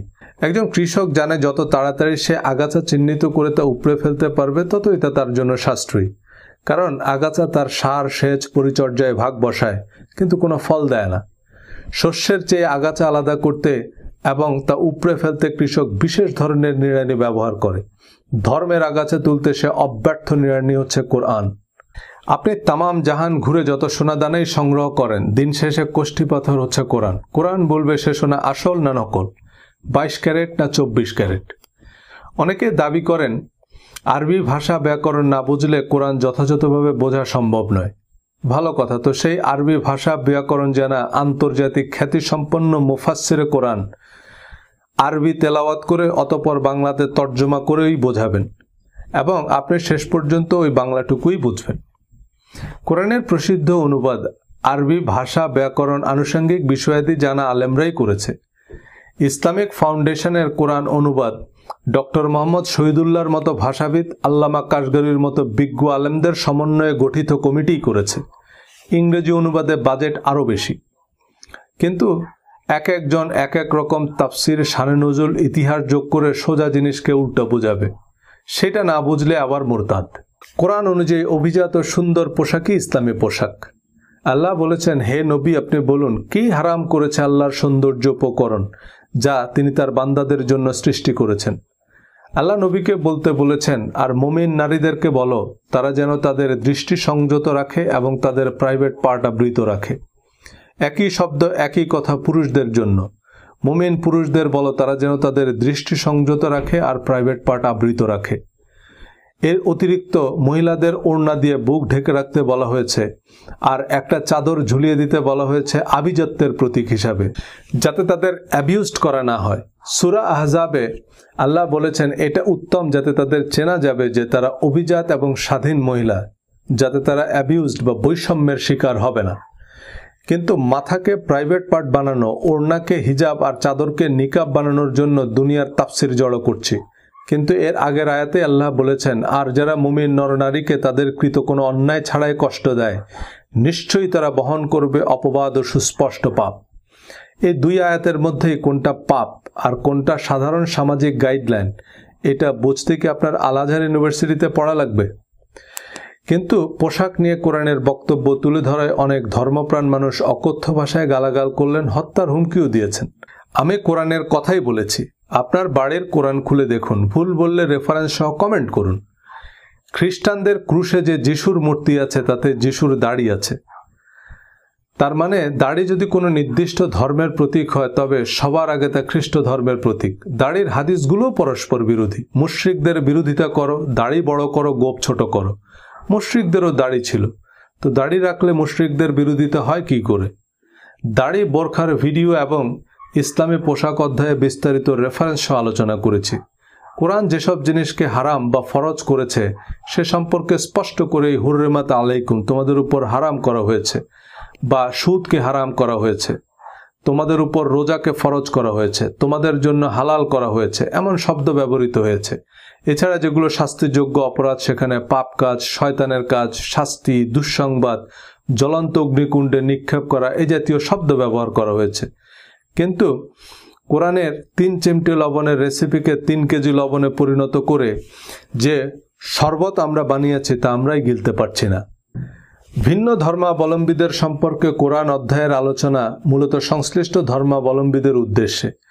ভিন্ন ধর্মাবলম্বীদের সম্পর্কে কোরআনের এই উদারনৈতিক বক্তব্যে অনেক অমুসলিমরাও কোরআনের প্রতি শ্রদ্ধা প্রদর্শন করে কমেন্ট করলেও অনেকে কোরআনের সেই আয়াতগুলোকে বাতিল বলে দিয়েছেন। কোরআনের কিছু আয়াত মনসুখ বা বাতিল এটা বিশ্বাস না করলেও নাকি আপনি কাফের। তবে কোরআনের কয়টা আয়াত মনসুখ হয়েছে তা নিয়ে ফুকাহায়ে কেরামদের মধ্যে মতভেদ আছে। তাতে 6 থেকে 600 আয়াত বাতিল হয়েছে বলে মত আছে। পছন্দ অনুযায়ী কোরআনের নির্দিষ্ট আয়াতকে বাতিল এবং সুবিধা মাফিক নবীজের বাণী ছাপানোর টাকশাল যার কাছে আছে তিনি তো স্পাইডারম্যানের চেয়েও ক্ষমতাধর। পশ্চিমে ইসলাম বিরোধী প্রচারণা যেমন রাজনৈতিক এবং অর্থনৈতিক কারণে ইহুদি খ্রিস্টান বিরোধী প্রচারণাও একই উদ্দেশ্যে। কোরআন ইহুদি খ্রিস্টান সহ সকল আহলে কিতাবকে মুসলিম বলেছে এবং বিশ্বাস ও সৎকর্মের শর্তে জান্নাতের প্রতিশ্রুতি দিয়েছে। আল্লাহ বলেছেন, ইব্রাহিম ইহুদিও ছিল না, খ্রিস্টানও ছিল না, সে ছিল একনিষ্ঠ মুসলিম। ঈসা আলাইসাল্লাম নিজেকে খ্রিস্টান বলেনি, মুসা আলাইসাল্লাম নিজেকে একবারও ইহুদি বলেনি, আমাদের নবীজিও নিজেকে শিয়া, সুন্নি বা সুফি বলেননি। সকল নবীরা নিজেদের মুসলিম বলে পরিচয় দিয়েছেন। আল্লাহ আমাদেরকে ইহুদি, খ্রিস্টান, হিন্দু, বৌদ্ধ, শিয়া, সুন্নি, আফ্রিকান, আমেরিকান এসব লিমিটেড কোম্পানির সদস্য হিসাবে চিনেন না। তিনি আমাদের ভিন্ন ভিন্ন জাতিতে সৃষ্টি করেছেন যাতে আমরা একে অপরকে চিনতে পারি, কিন্তু আমাদের বিবেচনা করবেন আমাদের বিশ্বাস ও সৎকর্ম অনুযায়ী। এই অধ্যায়ে আমরা বিভিন্ন ধর্মাবলম্বীদের সম্পর্কে কোরআনের বক্তব্য তুলে ধরব, যা মুসলিম অমুসলিম অনেকের কাছেই বেশ অপরিচিত মনে হবে। কারণ ধর্মের নামে বিভাজন, বিভক্তি, রক্তপাত যাদের পকেট ভারী করছে, তারা কোরআন বহির্ভূত বিভিন্ন উদ্ভট বক্তব্য একপেশে তথ্য-উপত্য জোগাড় করে আমাদের একে অপরের মুখোমুখি দাঁড় করাতেই তৎপর। হিন্দু শব্দটা ধর্মীয় পরিচয় নয়, এটা ভৌগোলিক পরিচিতি। প্রচলিত হিন্দু ধর্ম সম্পর্কে কোরআনে স্পষ্ট বর্ণনা নেই। তারা সাবিন হিসাবে বিবেচিত কিনা তা আল্লাহই ভালো জানেন। তবে যারাই স্রষ্টা পরকালে বিশ্বাস করে এবং সৎ কাজ করে, কোরআন অনুযায়ী তারা উত্তীর্ণ। আর ধর্মের ভুল চর্চা বা শিরক, কুফরি, মুনাফিকে খুঁজতে আমাদের হিন্দু বাড়িতে যেতে হবে না। ইসলাম ধর্মেরই এমন হাজারো ভার্সন আছে যা দেখলে আপনিও বলবেন, ভাই এ আবার কেমন ধর্ম? এই কিম্ভূত কিমাকার ইসলামের সাথে কোরআনের কোনো সম্পর্ক নেই। কোরআন ভিন্ন ধর্মাবলম্বীদের সাথে ন্যায়সঙ্গত আচরণের নির্দেশ দিয়েছে। হিন্দু, মুসলমান, ইহুদি, খ্রিস্টান এসব বিভাজন প্রকৃতপক্ষে ধর্মীয় কারণে নয়, বরং রাজনৈতিক, অর্থনৈতিক কারণে। নাস্তিকদের মধ্যে যারা ধর্মকে বিদ্রূপ, উপহাস বা নবী রাসূলদের সম্পর্কে অবমাননাকর কথাবার্তা বলা বা লেখাকে মুক্ত চিন্তা মনে করেন, তাদের সাথে ধর্মীয় চরমপন্থীদের কোনো পার্থক্য নেই। নিউজিল্যান্ডের মসজিদে নিরীহ মুসলিমদের হত্যাকারী এবং এমন উগ্র বর্ণবাদী ধর্মবিদ্বেষীরা আল কায়দা বা আইএসএসের মতোই খুনি, সন্ত্রাসী। সবার উপরে মানুষ সত্য বাণী প্রচারের ক্ষেত্রে এটা মাথায় রাখতে হবে যে ধর্মবিশ্বাসীরাও মানুষ। তাদের সাথে ধর্মবিশ্বাসে ভিন্নমত সত্ত্বেও তাদের ভালোবাসতে না পারলে তা মানব ধর্ম নয়, ঘৃণা বা সন্ত্রাস ধর্ম। আর নাস্তিকরা নবীজির অবমাননার জন্য, চরিত্র হননের জন্য যেসব কথিত হাদিসের রেফারেন্স দেয়, তা আবু জেহেলদের রটানো মিথ্যা অপবাদ। সে 20 হাদিসের শরবত বানিয়ে আমাদের ধরিয়ে দিয়েছে। আমরা না পারছি গিলতে, না পারছি ফেলতে। ডক্টর আবদুল্লাহ জাহাঙ্গীর স্যার হাদিসের নামে জালিয়াতি বইয়ের ভূমিকায় লিখেছেন যে কোরআনের পাশাপাশি নবীজি সাল্লাল্লাহু সাল্লামের হাদিস পালনের গুরুত্ব যখনই মুসলমানরা মেনে নিল, তখনই ইসলামকে পলিউট করার জন্য বা অন্যান্য নানান উদ্দেশ্যে ইসলাম বিরোধীরা নবীজির নামে জাল হাদিস বানানো শুরু করে। আবার হাদিসও কোরআনের উপদেশগুলোর বিস্তারিত বর্ণনা আছে। সলফে সালেহিনরাও কোরআনের অনুসরণই করেছেন, অলিয়া উলিয়ারাও তাই করেছেন। কোরআন, হাদিস, ফিকহুল আকবর তো বড় বিষয়। আজমের শরীফের খাদেমরাও যদি খাজা মাইনুদ্দিন চিশতির জীবন ও কর্মের অনুসরণ করত, আমরা অনেক ভালো ইসলাম পেতাম। হাদিস অস্বীকার করলে যদি কাফের হয়, তবে এই পৃথিবীতে একজন মুসলমানও নেই। ডক্টর আবদুল্লাহ জাহাঙ্গীর স্যার, আল্লামা শফি বা কোনো শাইখুল হাদিস যখন কোনো হাদিসকে জাল বলেন, তার মানে তিনি সেই হাদিসকে অস্বীকার করছেন বা সেটাকে হাদিস হিসাবে মানছেন না। এখন কতগুলো হাদিস অস্বীকার করা যাবে বা কোন কোন হাদিস অস্বীকার করা কুফরি? মাওলানা তারেক জামিল সহি হাদিস মোতাবেক পাগড়ি পরাকে পায়জামা পরার মতোই জরুরি মনে করেন। ডক্টর আবদুল্লাহ জাহাঙ্গীর স্যার পাগড়ির সবগুলো হাদিসকে জাল বলেছেন এবং আহলে হাদিসের আলেমরা পাগড়ি পরাকে বেদাত বলেন। কিন্তু পাগড়ি তো একজন মানুষের মাথায় থাকে। নবীজিকে গোসল করতে দেখেছেন, তো পাগড়ি পরতেন কি পরতেন না এটা শিওর হতে পারেননি? মিলাদ কিয়ামের হাদিসগুলো হচ্ছে আহলে সুন্নাতের ট্রেড লাইসেন্স। আল্লামা শফি আবার মিলাদের তবরককে গু বলেছে। তো আমরা কোন কোম্পানির হাদিস নেব? আজ আমাদের কাছে কোরআন এতটাই সিরেমোনিয়াল যে তাফসিরুল কোরআন মাহফিলে আন্তর্জাতিক খ্যাতিসম্পন্ন মুফাসিরে কোরআনরাও বিটিভির অনুষ্ঠান সূচির মতো সুর করে কোরআন তেলাওয়াত করে হাদিসের লোকগাথা, কিচ্ছা কাহিনীর আলোচনা শুরু করেন। বিতর্কিত মাসলা মাসাইল নিয়ে দলাদলি, গালাগালি শুরু করেন। কোন হাদিস সহি, কোন হাদিস জাল, এই বিতর্ক বাহাসে নামেন। কিন্তু হাদিসের পিউরিটি সার্টিফিকেট দেওয়ার আমি আপনি কে? 50টা হাদিস পড়লে পরীক্ষায় 10টা হাদিস কমন পড়ে। 10-10-এ 100 নম্বরের পরীক্ষা। 1 সপ্তাহ পড়ে পরীক্ষা দিলে হাদিসে ফার্স্ট ক্লাস পাওয়া যায়। মুহাদ্দিস মানে ওনার 11 লাখ হাদিস মুখস্থ এমন মনে করে বসে থাকার কোনো কারণ নেই। হাদিসে ফার্স্ট ক্লাস পাওয়া আমার অনেক বন্ধু আছে, 10টা হাদিস ঠিক মতো বলতে পারবে না। পরীক্ষার জন্য পড়া মুহাদ্দিসদের চেয়েও জানার জন্য পড়া ডাক্তার, ইঞ্জিনিয়ার, ব্যারিস্টার, বিচারপতি বা জেনারেলরা অনেক বেশি হাদিস জানে। আমার এই বইয়ের উদ্দেশ্য একটা নতুন দৃষ্টিভঙ্গি, একটা নতুন মানসিকতা নিয়ে ধর্মকে জানা এবং মূল্যায়ন করা। এই দৃষ্টিকোণ থেকে কোরআন পড়লে আমরা আমাদের সব উত্তর পেয়ে যাব। কারণ আমরা জানি আমাদের প্রশ্নটা কি। হাদিস, ফিকা, ফাজাইল আমল যাই পড়ি আমি কোরআনের মানদণ্ডে যাচাই করে নিতে পারবো। ইসলামের ইতিহাস, নবীজি ও সাহাবীদের জীবনী যাই পড়ি আমি বুঝতে পারবো কোনটা বিশ্বাস করব আর কোনটা চ্যালেঞ্জ করব। হাদিসে খুঁজলেও দেখবেন প্রচলিত পোশাকের রীতিরেওয়াজ নয়, বিশ্বাস ও সৎকর্ম ইসলাম ধর্মের প্রধান ভিত্তি।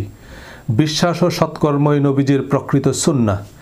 আমি যদি হাদিস ভিত্তিক ভিডিও বানানো শুরু করি তখন দেখবেন হাদিসের সাথেও আমাদের ধর্মের কোনো সম্পর্ক নাই।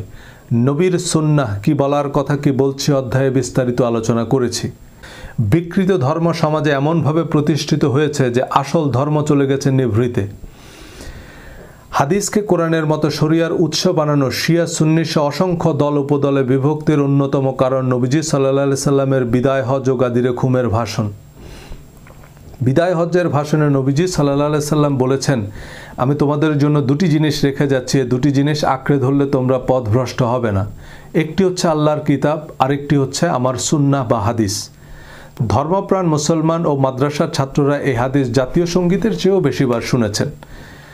হাদিসের এই জাতীয় সঙ্গীত সিয়ায়ে সিত্তা অর্থাৎ হাদিসের 6 প্রসিদ্ধ কিতাব বুখারী, মুসলিম, তিরমিজি, আবু দাউদ, নাসাই, ইবনে মাজার কোনো কিতাবে নাই। এমনকি মুসনাদ আহমদ, বাইহাকি, সহিহ ইবনে হিব্বান ও দারিমি শরীফের মতো হাদিস গ্রন্থেও নেই। বরং সহিহ মুসলিমের বর্ণনা অনুযায়ী আমি তোমাদের মাঝে একটি জিনিস রেখে যাচ্ছি যা দৃঢ়ভাবে আঁকড়ে ধরলে তোমরা পথভ্রষ্ট হবে না, আর তা হচ্ছে আল্লাহর কিতাব। সুনান আবু দাউদের বর্ণনা, আমি তোমাদের মধ্যে একটি বিশেষ বস্তু রেখে যাচ্ছি, আমার পর যদি তোমরা তা মজবুতভাবে ধারণ করো তবে তোমরা কখনো গোমরা হবে না, আর তা হচ্ছে আল্লাহর কিতাব। আল্লাহর কিতাবের সাথে নবী পরিবারের অনুসরণের কথা আছে, তবে তা গাদিরে খুমের ভাষণ, বিদায় হজের ভাষণ নয়, যা শিয়ারা ঈদ উল গাদির নামে প্রতি বছর উদযাপন করলেও সুন্নিরা গাদিরে খুমের হাদিস মানে না। হাদিসের সত্যতা নির্ণয়ের নাকি বিজ্ঞানসম্মত পদ্ধতি আছে যা মদিনা ইউনিভার্সিটিতে পড়ানো হয়, যদিও এই বিজ্ঞান তেহরান ইউনিভার্সিটিতে গিয়ে অজ্ঞান হয়ে আছে। দুই ইউনিভার্সিটির সহিহ হাদিসের তালিকা আলাদা। সর্বপ্রথম ইমাম মালিক হাদিস সংগ্রহ সংরক্ষণের সফল ও আনুষ্ঠানিক উদ্যোগ নেন। তিনি মদিনার অধিবাসী ছিলেন, 93 হিজরিতে জন্ম, অর্থাৎ নবীজির ইন্তেকালের 83 বছর পর জন্ম।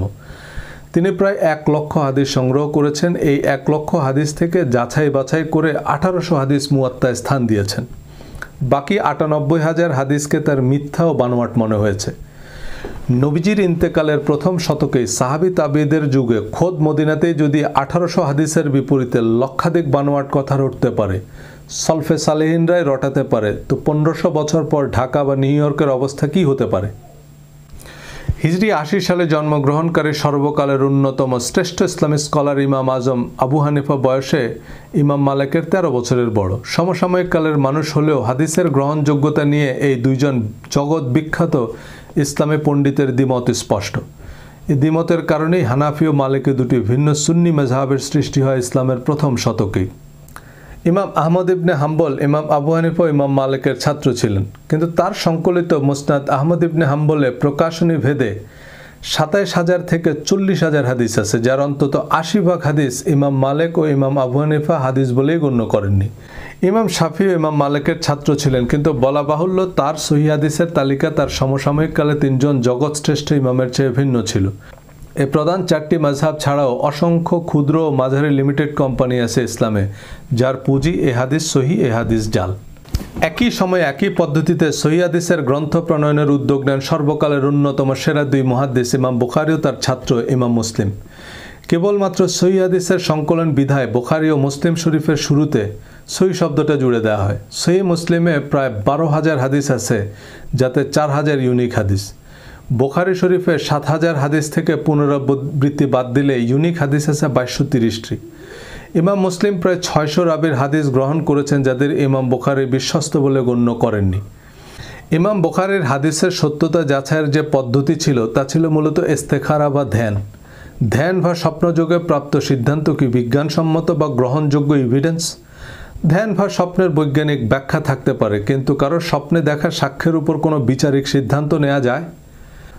জগৎশ্রেষ্ঠ হাদিস বিশারদ ইমাম মুসলিম 6-7 লক্ষ হাদিস যাচাই বাছাই করে 12,000 সহিহ হাদিসের যে তালিকা চূড়ান্ত করেছেন, তার সতীর্থ ইমাম তিরমিজি, ইমাম নাসাই এবং শিক্ষক ইমাম বুখারী সে তালিকার কয়েক হাজার হাদিসকে হাদিস বলেই গণ্য করছেন না। তিরমিজি, নাসাই, আবু দাউদ বা ইবনে মাজায় 4টি হাদিস গ্রন্থকে সহিহ হাদিস গ্রন্থ বলছেন এখনকার গ্যারান্টাররা, কিন্তু খোদ ইমাম তিরমিজি, নাসাই, ইমাম হাম্বল তাদের কিতাবকে সহিহ হাদিসের কিতাব বলেননি। মুসনাদ আহমদ, মুয়াত্তা মালিকের অনেক হাদিস সংশ্লিষ্ট ইমামরাই জাল বা মুরসাল হিসাবে তালিকাভুক্ত করেছেন। যে এই হাদিসটি হাদিস হিসাবে প্রতিষ্ঠিত হলেও এটি আসলে হাদিস নয়, এমন অনেক আরবি প্রবাদ, প্রবচন, খনার বচন এবং জাহেলি যুগের বহু কুসংস্কার নবীজির নামে চালু হয়ে গেছে। অনেক ইমাম মুহাদ্দিসরা জাল হাদিসগুলো তাদের কিতাবে উল্লেখ করেছেন এইটা বোঝাতে যে এগুলো নবীজির হাদিস নয়, কিন্তু সে গুজব আবার মুসনাদ আহমদের হাদিস হিসাবে প্রতিষ্ঠিত। মুঘল সম্রাট আওরঙ্গজেব আলমগীরের নির্দেশে ফতোয়া আলমগীরি সংকলিত হয়, যা ছিল মূলত তৎকালীন মুঘল সরকারের রাষ্ট্রীয় আইন। এখন হানাফি মাযহাবের অনেক আলেম ফতোয়া আলমগীরির ভিত্তিতে ফতোয়া দেয়। এখানেই হচ্ছে সমস্যাটা। ফিকহুল আকবর ফতোয়া আলমগীরি ইসলাম ধর্ম নয়। ফতোয়া আলমগীরিকে বেদাতের এনসাইক্লোপিডিয়া বললে আহলে হাদিসের লোকেরা খুব খুশি হবেন। আমি আন্তর্জাতিক সম্পর্কের ছাত্র। আন্তর্জাতিক সম্পর্কের ইতিহাসে 1919 সালের আগের কিছু পড়ানো হয় না। 1919 সালের প্রথম বিশ্বযুদ্ধ শেষ হয়। প্রথম বিশ্বযুদ্ধের আগের পৃথিবীর সাথে এখনকার পৃথিবীর কোনো সম্পর্ক নেই। তার আগের ইতিহাস উপন্যাসের মতো আনন্দের খোরাক হতে পারে, কিন্তু এখনকার পৃথিবীতে তার কোনো প্রভাব নেই। পৃথিবীর মানচিত্রই বদলে গেছে। আপনি সেই বল্লাল সেন, লক্ষণ সেন, চেঙ্গিস খানের ইতিহাস কাম না থাকলে পড়তে পারেন, কিন্তু এগুলো এখনকার পৃথিবীতে গল্প উপন্যাসের চেয়ে বেশি কিছু নয়। একইভাবে যারা ইসলাম প্রতিষ্ঠার নামে আব্বাসীয়, ওসমানী বা উমাইয়া শাহ প্রশাসনের আইন হুবহু বাস্তবায়ন করতে চান, কিছু পোশাকের রীতি রেওয়াজ প্রতিষ্ঠা করতে চান, তারা ইসলাম প্রতিষ্ঠার পথকে দুর্গম করে তুলেছেন। ইমাম আবু হানিফা, ইমাম মালিকের মতো স্কলাররা এখনকার বেশিরভাগ মুফতি মুহাদ্দিসদের মতো নিধিরাম সর্দার ছিলেন না। তারা রাষ্ট্রের নীতি নির্ধারক ছিল। তারা তাদের সময়ের সেরা রাষ্ট্রবিজ্ঞানী, সমাজবিজ্ঞানীও ছিল। তারা তখনকার রাষ্ট্র বিশ্ব ব্যবস্থার প্রয়োজন অনুযায়ী কোরআন ভিত্তিক আইন প্রণয়ন করেছে। তাদের নামেও অসংখ্য মিথ্যা ফতোয়া বানিয়েছে জালিয়াত চক্র। তাই সেসব আইন যারা এখনকার সমাজ বা রাষ্ট্রে অবিকল প্রয়োগ করতে চান, তারা নিজেরাও জানে না তারা কি বলছে। এখন দ্বিতীয়ার্ধের খেলা চলছে। আগের গোল পোস্টে গোল দিলে তা আত্মঘাতী গোল হবে। এই আত্মঘাতী গোলই দিচ্ছেন আমাদের সুপারস্টাররা। এই কিং কর্তব্য বিমূঢ় শরিয়া আইনকে ইসলাম হিসাবে প্রতিষ্ঠা করা ইসলাম নতুন প্রজন্মের কাছে গেলার অযোগ্য ঢেকিতে পরিণত হয়েছে। প্রচণ্ড ধর্মপ্রাণ মানুষও ধর্মনিরপেক্ষতাকেই বিজ্ঞানসম্মত মনে করে। তারাও ইসলামী দলের ম্যানিফেস্টোতে ভরসা রাখতে পারে না। বিস্তারিত রেফারেন্স সহ আমার বই আলোচনা করেছি। আল্লাহর বিধান আর মানুষের বিধানের পার্থক্য বুঝতে বইটি আপনাকে সাহায্য করবে। কিন্তু বিষয়গুলো এতই হিজিবিজি যে ঘুরে ফিরে আবার সেই একই প্রশ্ন। তাই বইটির রেফারেন্স হিসাবে হাতের কাছে রাখবেন, কারোর সাথে তর্কে জেতার দরকার নেই। হাদিস, তাফসির, ইতিহাস, উপন্যাস সবই পড়বেন, সবার আলোচনায় শুনবেন, কিন্তু আপনি বুঝতে পারবেন যে কোন পানি পান করবেন আর কোন পানি কৃষিকাজে ব্যবহার করবেন। আমার কথা শুনে যিনি বিভ্রান্ত হচ্ছেন তিনি বিভ্রান্তই। তিনি বিভ্রান্ত কোম্পানির সহি আকিদা ব্র্যান্ডের চশমা দিয়ে দুনিয়া দেখছেন। ওনার কাছে বেশিরভাগ মানুষকেই গোমরা মনে হয়। এক ভদ্র মহিলা তার স্বামীর সাথে প্রথমবার বিমান ভ্রমণ করছিলেন। মহিলা খুব উত্তেজিত হয়ে বিমানের জানালা দিয়ে স্বামীকে দেখাচ্ছে যে দেখো দেখো, নিচে মানুষগুলোকে কেমন পিঁপড়ার মতো দেখায়। স্বামী বলল যে ওগুলো পিঁপড়াই, আমরা এখনো ফ্লাই করিনি। তেমনি দজ্জাল, মোসাদ এত কিছু মাথায় নিয়ে কেউ আমার কথা শুনলে তার কাছে পিঁপড়াকেও ডাইনোসরের মতো মনে হতে পারে। আমার কথাগুলো যদি আজহারি সাহেবরা বলেন তবে শুনতেও ভালো শোনাবে। আমি আশা করি এই কথাগুলো বড় বড় আলেমরা বলুক। এই আত্মসমালোচনার সময় এসেছে। আমি চাই না মুসলমানদের সমালোচনা CNN বা BBC করুক, আমাদের আলেমরাই করুক। চৌকিদারের বেতের বাড়ি খাওয়ার চেয়ে বাপের হাতে মায়ের খাওয়া ভালো। আলেমরা বোঝাক যে না, তসলিমা নাসরিনের কল্লা কাটার নাম ইসলাম নয়। তসলিমা নাসরিনের প্রথম বই প্রকাশের পর আল্লামা শফি যদি তসলিমার বাড়িতে দৌড়ে যেত, নবীর পথে কাটা দেয়া বুড়ির মতো তসলিমা নাসরিন দ্বিতীয় বই লেখার কোনো কারণ খুঁজে পেত না। আসাদ নূর একবার আমার একটা ভিডিও দেখে মেসেঞ্জারে আমার সাথে প্রায় 2 ঘন্টা কথা বলেছে। এই 2 ঘন্টায় আমার একবারও মনে হয়নি যে ছেলেটা নাস্তিক। সে উল্টা আমাকে ধর্মের উপযোগিতা বুঝাচ্ছে। আমার সাথে সে নিজে থেকেই ওয়াদা করেছে যে ভাই, আমি আল্লাহ, নবীজি আর কোরআনের নামে আর আজেবাজে কথা বলবো না। তবে ধর্ম ব্যবসার বিরুদ্ধে আমি কথা বলবো। আপনাদের হাদিসে আসাদ নুরাত তসলিমা নাসরিনের ক্ষমা নাই। পাকিস্তানের এক ফুলব্রাইট স্কলার বিশ্ববিদ্যালয় শিক্ষককে ফেসবুকে ধর্ম অবমাননার দায়ে মৃত্যুদণ্ড দেওয়া হয়। তার পক্ষে মামলা লড়াই তার আইনজীবীকে গুলি করে হত্যা করে। কিন্তু আবু জেহেলের পুত্র ইকরিমা বদর উহুদ যুদ্ধে তো অনেক সাহাবীকে হত্যা করেছেই, মক্কা বিজয়ের সময়ও হারামের সীমানায় অর্থাৎ যুদ্ধ নিষিদ্ধ এলাকায় মুসলমানদের উপর ইকরিমা ব্যর্থ আক্রমণ করে। আবু সুফিয়ান সহ মক্কার সকল কাফেররা সাধারণ ক্ষমা পেলেও ইকরিমার মৃত্যুদণ্ডের রায় দেয়া হয় যুদ্ধ অপরাধের দায়ে। ইকরিমা মক্কা থেকে পালিয়ে যায়। তার স্ত্রী এসে তার হয়ে নবীজির কাছে ক্ষমা চাইলে নবীজি ইকরিমাকে মক্কায় ফিরে আসতে বলেন। ইকরিমাকে ফিরে আসতে দেখে নবীজি সবাইকে বললেন, ইকরিমা ইবনে আবু জেহেল আসছে, তোমরা তার সামনে তার বাবাকে গালি দিও না।